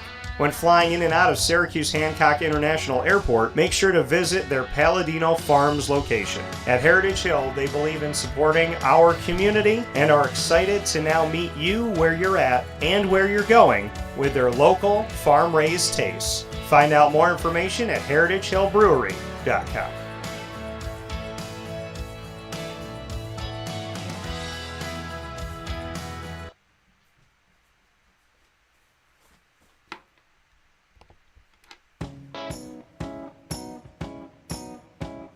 In these unique times, there are those in our community that give us a sense of normalcy and positivity. Pizza Man on 50 Oswego Street in Baldwinsville has been here for you for over 35 years and is here now.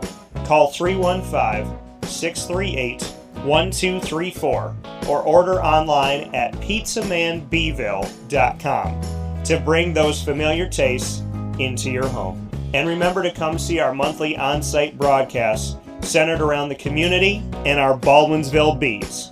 Pizza Man in Baldwinsville. Any way you slice it, they are always here for you.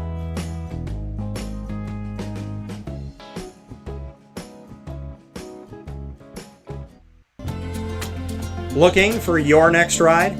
Look no further than Great Lakes Honda City, located on 7140 Henry Clay Boulevard in Liverpool, New York. Serving our community for decades, their new and pre-owned vast array of vehicles are available to you Monday through Saturday on site. To search from home, shop at GreatLakesHondaCity.com. Call 315-365-5576 to set up an appointment. That's 315-365-5576 for Great Lakes Honda City, 7140 Henry Clay Boulevard in Liverpool, New York. Great cars, great people, Great Lakes.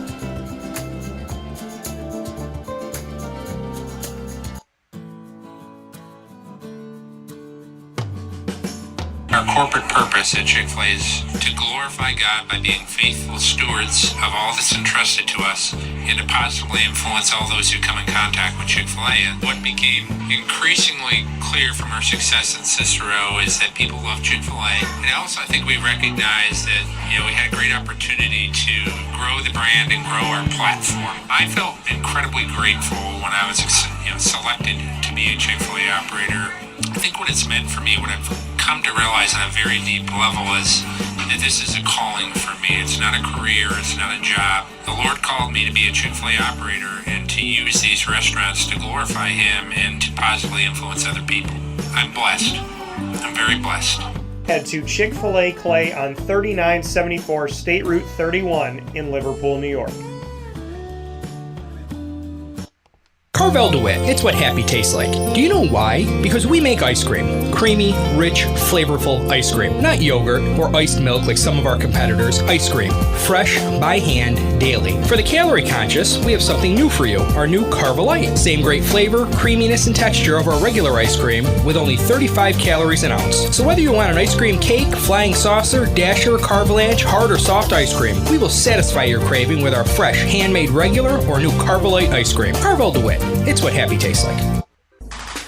The Wildcat Sports Pub in Camillus, New York is located on 3680 Milton Avenue in the Home Depot Plaza. It is your family-friendly sports bar and restaurant. Folks, some sports bars aren't family-friendly. Some family-friendly restaurants are not sports bars. The Wildcat Sports Pub in Camillus, New York is proud to be both. It is that marriage that you've been looking for years. The Wildcat Sports Pub is your home base for your sports bar and restaurant needs, games for the kids, indoor and outdoor activities, and enough things on the menu to come back every single week and get to try something new. They're open Sundays from noon to 8 p.m., Monday through Wednesday, 11 a.m. to 11 p.m., and Thursday through Saturday from 11 a.m. to midnight. For reservations and party information, call 315-487-2222 for the Wildcat family-friendly sports pub and restaurant.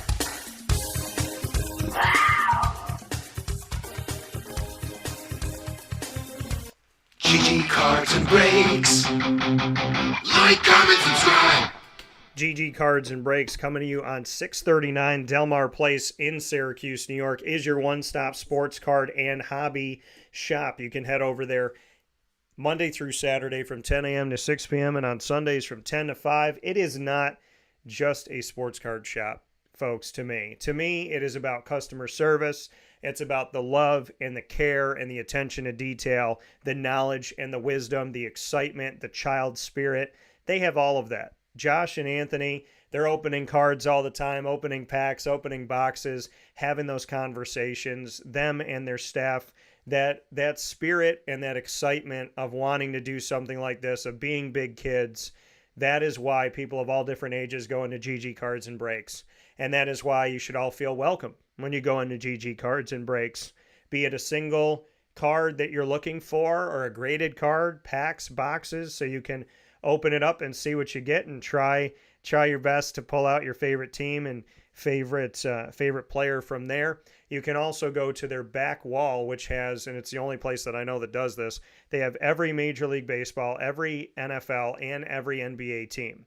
So for somebody like me who's a Diamondback, Jaguar, Raptor fan, where can I go in my hometown of Central New York where I'm going to find all of my teams? Because they're all over the place. And I can go to GG Cards and Breaks and do that. They are the difference. I experience it all the time. And I go in for the conversation. The products are great. Everything that they bring in is constantly changing and evolving. And I can always find something that I want to bring home. But beyond all of that, I love supporting local. I love supporting the community. And people like Josh and Anthony, it's meaningful to me. It's personal to me to support them because I know how hard they work. I know how much they love the hobby. And I know that they're trying to share that kid spirit with everybody. So I really honestly can't say enough about the appreciation I have for them. GG Cards and Breaks, 639 Delmar Place in Syracuse, New York, right off of Teal Ave. And they are open, once again, 7 days a week. You'll find them Monday through Saturday from 10 to 6, and on Sundays from 10 a.m. to 5 p.m. With that being said, here on Wake Up Call with Dan Tortora, it's time to get back into the conversation with Papa Joe.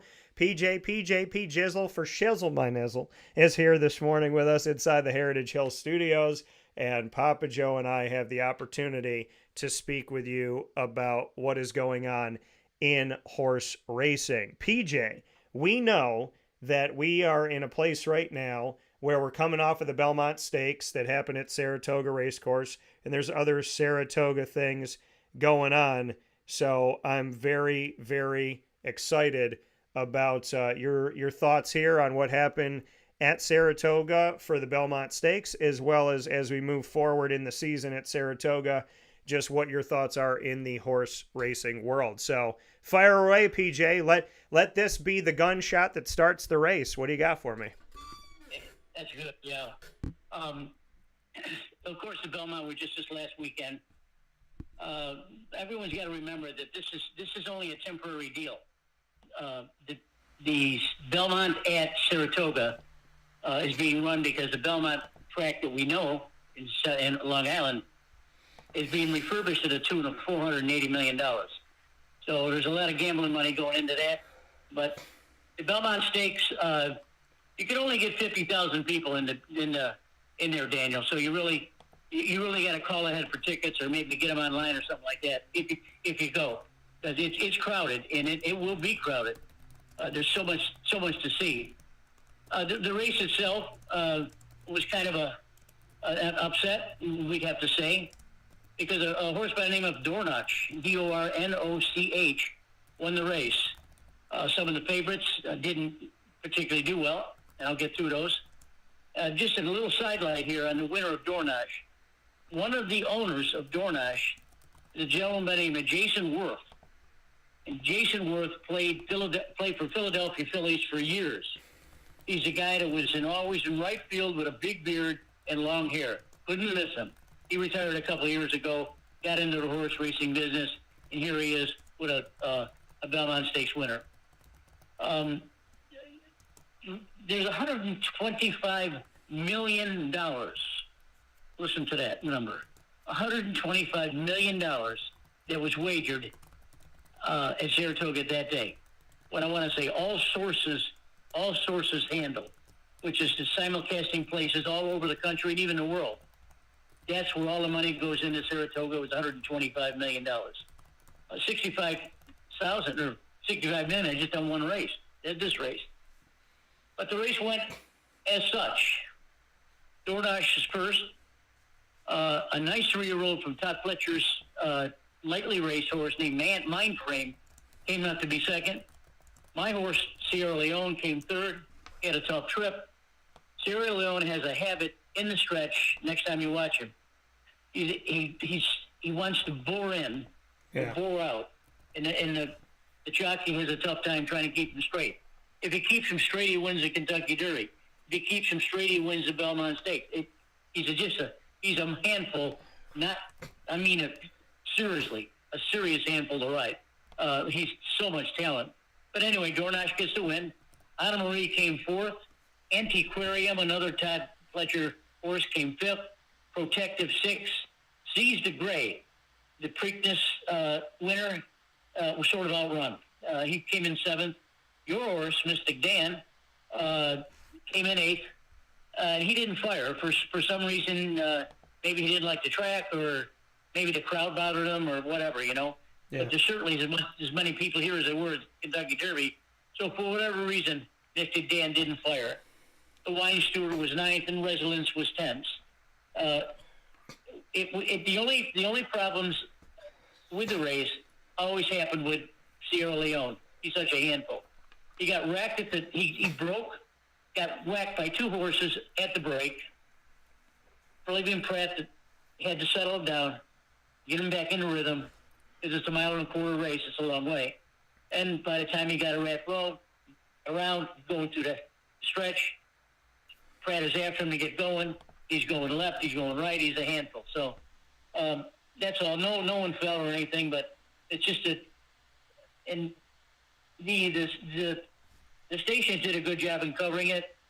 They had a lot of people that I'm familiar with because I listen to them all the time, and they did a good job in calling the race, and their analysis was correct. Some of the trainers and owners that were on were perfect. It was a great race, and I'm glad that Saratoga can now go forward with what I call their stake schedule. And this isn't cheap stuff. When you come to Saratoga for the summer meet, be it 3 months now or 3.5 months now instead of 2.5 months usually, you better bring your A game, because the money that they're paying is heavy. And the rest of the country is looking at this, and they're trying to figure out where could I run my horse at Saratoga and get me a win. Not easy to do, because all the trainers and owners have already got this area keyed in. They already got their stall space. They got their horses up there a month beforehand, and they're ready to go. So you got some serious races though coming up. This coming Saturday, the Diana, the $500,000 filly and mare race on the turf, 1.8 miles. You got the Kelso mile, $175,000 race, 4-year up for males on the turf for a mile. And then next week after that, you got the Curlin Stakes, $135,000 the 3-year-olds on dirt. Got the Coaching Club of America, which is a $500,000 race for fillies, 1 1/8. You got the Chuvies, 200,000.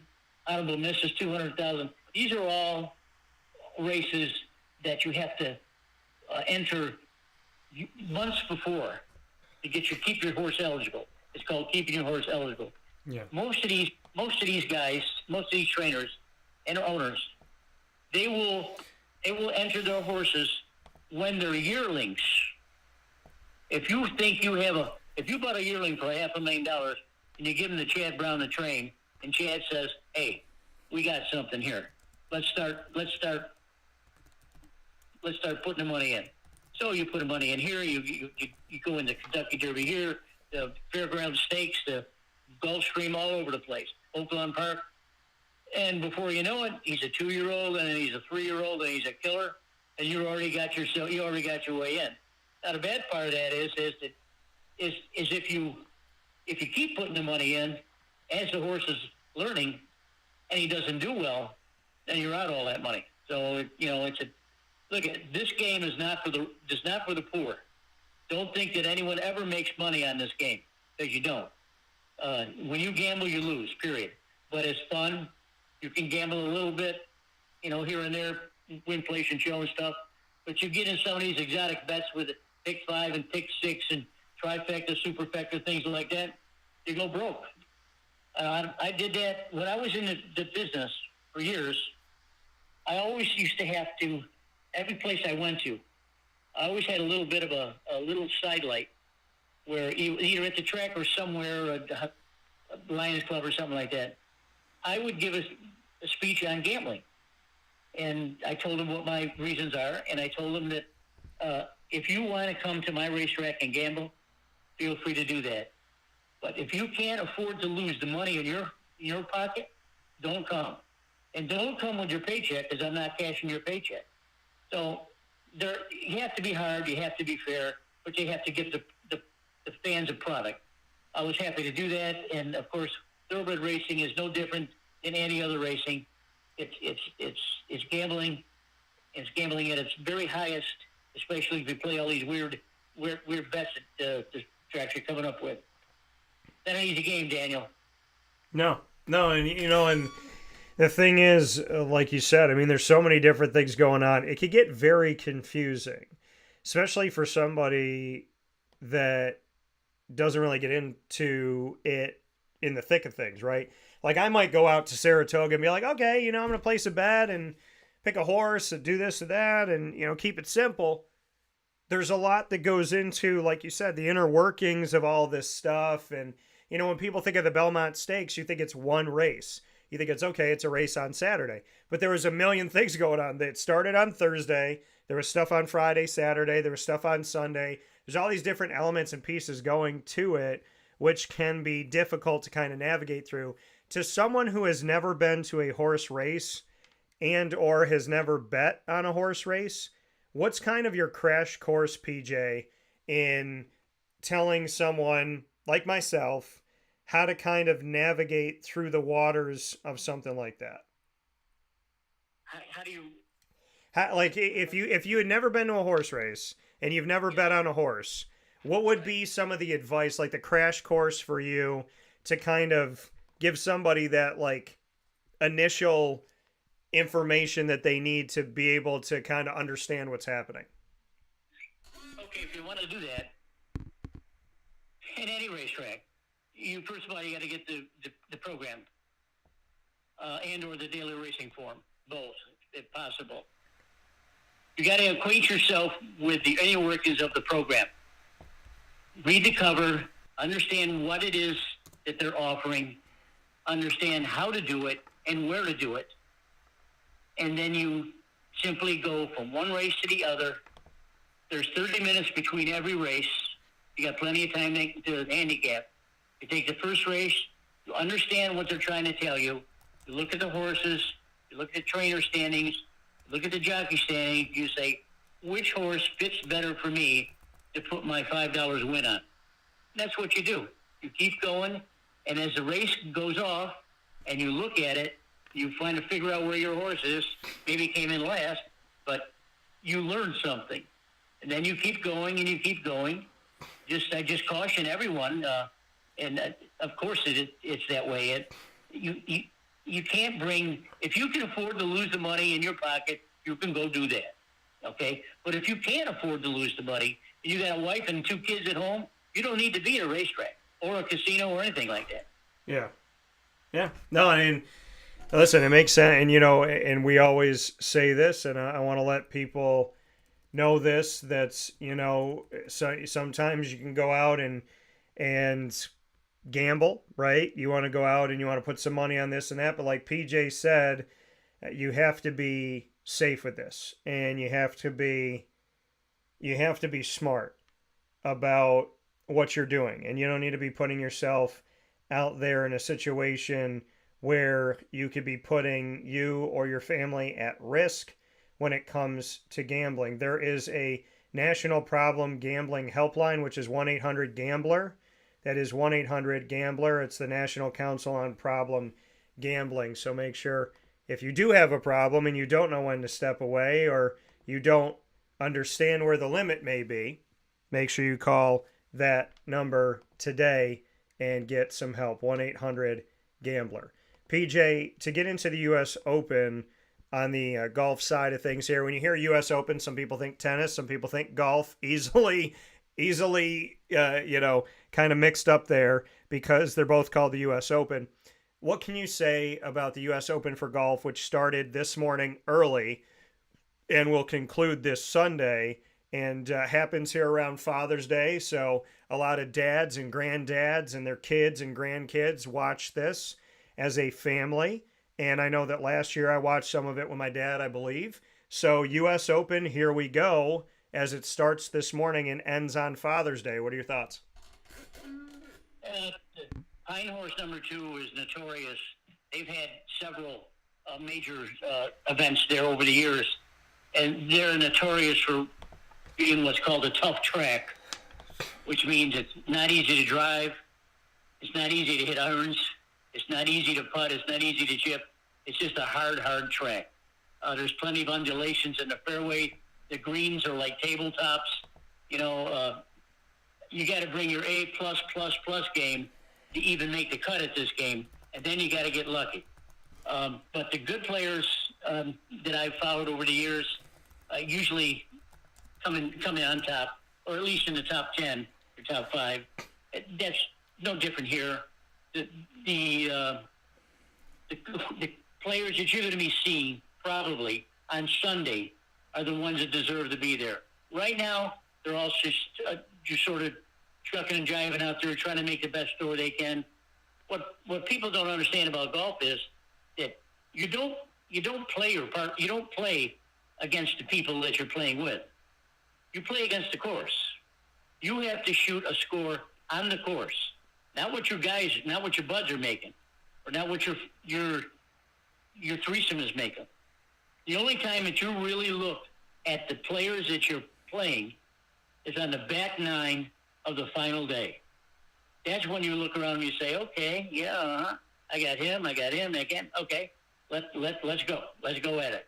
And that's the way these big tournaments shape up. After 36 holes, there's a cut. There's a certain score that you have to make. Say on an open course is even par. If you don't make even par on your first 2 rounds, you don't get to go forward. The other people continue to play, and then that's when it's narrowed down. After the day on Saturday, it's narrowed down to maybe 12 or 15 players that are eligible to win, and then on the back nine on Sunday, there's probably only 4 or 5. So it's the pressure's enormous. The purse this year is $21.5 million, with the winner getting $4.2 million. Try that on. Yeah, it's absolutely crazy to think about the amount of money that goes through when we look at some of these golf outings, including the U.S. Open. And like we talked about, a U.S. Open has already begun, and we're looking at the fact that currently in the top few spots here, We have Koepka, Henley. They're both tied for second here. And France is leading the way. America within these top here as we continue to, we'll be covering this Thursday all the way through Sunday. I'll be taking a watchful eye to this. PJ and I will talk about it next week, but we're in the early stages of the U.S. Open for golf and looking forward to seeing what's going to happen here. So very excited to focus in on the U.S. Open, which, as I talked about before, comes to us around Father's Day and gives dads something to watch on Father's Day to see who's going to win it all. And hopefully you and Joey will be able to do that this Sunday. Final note here, PJ. News on the Jaguars. What do you got? Not a lot to say, really. They've agreed on terms for the 13 free agents they've signed. They also signed a wide receiver called Austin Trammell. They signed him. I guess they're looking for a little bit of a wide receiver. They signed a fifth-year option on Trevor Lawrence, which they knew they would do. Travis Etienne, we knew what they would do. They signed an offensive lineman, Jack Anderson, last week, and they released him already. Go figure it out. Yeah. That's it right there. Yeah, I mean, the Jaguars, as we talked about, fifth-year option with Travis Etienne Jr., no surprise as he heads into year 4. Year 3 on the field as he was injured in his rookie season. Trevor Lawrence heads into year 4 as well of this opportunity with Jacksonville in their rookie contract. So the fifth-year option gives them the opportunity to have them this year and next year because they're under contract for this year, and then year 5 is next year. Gives them time to also figure out here the contract. I would imagine that Trevor Lawrence's contract by the end of the preseason, if not during this 2024-25 season, there will be an announcement on his extension, I would imagine. And once that's taken care of, then they can figure out Travis Etienne. So we'll see what happens from there as the Jacksonville Jaguars step forward. That news on the prowl follows you throughout the year on Wake Up Call with Dan Tortora. And as always, PJ is with us every single Thursday. So Papa Joe, as always, I appreciate the time, appreciate the energy, and look forward to catching up with you next week about the U.S. Open, as well as any Jaguars news, what's happening in Major League Baseball, and more. So I hope you have a wonderful and safe week. I hope you have a very happy Father's Day. I'll be talking to you, but I hope from your second meatball, I hope you have a wonderful Father's Day. Someone of your caliber should have the best of the best every day, and we honor you every day, not just on Father's Day. So thank you for being you. Have a wonderful, wonderful week, and make sure that you stay cool down there as the weather heats up in Florida. Thanks a lot. All right, take care. Bye-bye. See you. That coming from Papa Joe, once again here on Wake Up Call with Dan Tortora, where sports meets life. We appreciate you being with us every Monday through Friday from 9 a.m. to 11 a.m. Eastern Time on Facebook.com and YouTube.com, both /WakeUpCallDT. And, of course, on wakeupcalldt.podbean.com. And once the shows go live, they hop into the archives. We'll be adding more to the archives here, and you could check them out by going to Amazon Music, Audible, iHeartRadio, iTunes, and Apple Podcasts, Player FM, Podbean, Podvine, Podchaser.com. You could check all of those out, as well as Spotify, TuneIn, and YouTube. All you have to do is search one word, Wake Up Call DT, or you can search Wake Up Call with Dan Tortora. Some of them you have to type out Wake Up Call with Dan Tortora. Other ones you can just write Wake Up Call DT as one word, and you'll find us there. Make sure when you do that you follow, you subscribe, and do all those fun things so that not only are you connected to our show one time, but you're connected to it all the time. Big time thank you to everybody that has done that.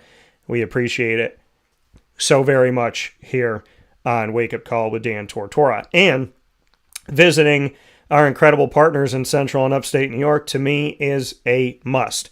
We don't just work with businesses. We work with people that I trust, people that I appreciate, people that I know that are working very hard in the community to do great things, and people that have morals and values that I respect. Heritage Hill Brewhouse, Heritage Hill North, Carvel DeWitt, the Wildcat Sports Pub, GG Cards and Breaks, Ava Coley's, Chick-fil-A Cicero and Chick-fil-A Clay, Canine Camp Dog Daycare, and Canine Campground Dog Boarding. Ma and Pa's Pizza Man, Great Lakes, Honda City, and Mother's Cupboard. Ma and Pa's is the snack capital of the world, mind you. 201 7th North Street in Liverpool, New York. And there's never a bad time to have a good snack. So get over to Ma and Pa's right now. 201 7th North Street in Liverpool, New York.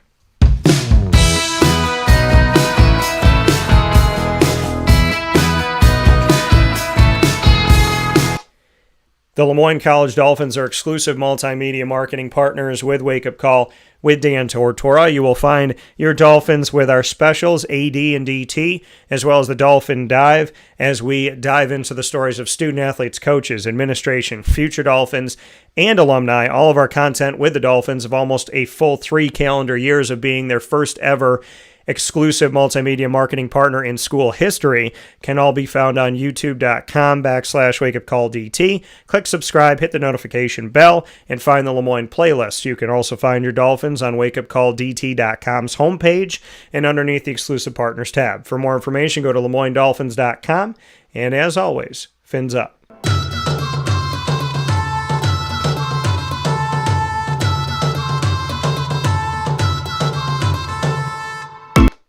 The Bryan and Stratton College Bobcats of Syracuse are exclusive multimedia marketing partners with Wake Up Call with Dan Tortora. You will find your Bobcats in 2 campus locations. You'll find them on James Street in Syracuse, New York, and you'll also find them right off of Route 57 in Liverpool across the street from Avicoli's, so you know you'll be eating good when you're out there doing your classes. Bryan and Stratton College Bobcats of Syracuse bring you what's called the Bobcat Buzz every single month on Wake Up Call with Dan Tortora exclusively. We just had Tay Baker on yesterday, and you can find all of our content with the Bobcats by going to youtube.com/wakeupcalldt. Click subscribe, hit the notification bell, and you'll find the BSC Syracuse playlist. You'll also find the Bobcats on wakeupcalldt.com's homepage and underneath the exclusive partners tab. For more information on your Bobcats, go to syracuse.bscbobcats.com and go Bobcats.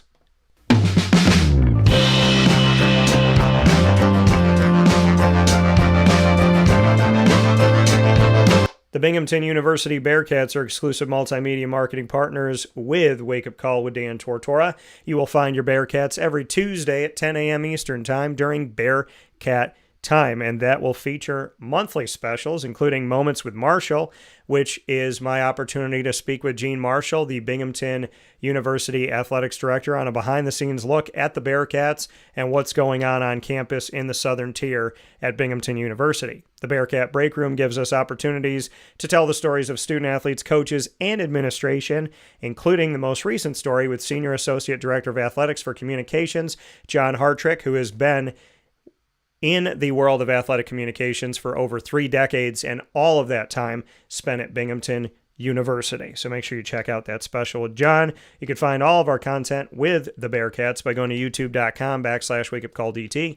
Click subscribe, hit the notification bell, find our Binghamton University playlist, and you'll also find the Bearcats by going to wakeupcalldt.com's homepage and the exclusive partners tab. For more information, go to bubearcats.com and go Bearcats. With that being said, here on Wake Up Call with Dan Tortora, I hope you have a fantastic rest of your day today. Thank you for starting off your morning with us, and thank you for your patience as Lily had to go get her hair cut, and her daddy didn't want to get up too early today. So, Dave Pasiak, big time thanks. Big time thanks to Papa Joe. Thank you to you. Thank you to Heritage Hill for being our exclusive studio partner. Once again, for Father's Day, go to heritagehillbrewery.com and make a reservation to spend Father's Day at the buffet at Heritage Hill Brew House in the beautiful rolling hills of central and upstate New York on Sweet Road in Pompey. This is just a beautiful landscape, amazing place to go, and I suggest that you get yourself out there for the views, for the food, for the hospitality, and for an owner who is literally serving with their employees, and that being Dan Palladino. So head out to Heritage Hill, go to heritagehillbrewery.com today, right now, and book your Father's Day for those dads that you have in your life that you love so dearly. With that being said, thanks to Heritage Hill, thank you to you. Facebook at Wake Up Call DT, X at Call DT, Instagram at Wake Up Call _DT. And as always, God bless, no stress, do your best. Believe in yourself. Trust in God. Okay? Keep your heart at the center. Let your heart be your guide. Take the knowledge and wisdom you've learned and trust God. I'll talk with you all soon. Have a fantastic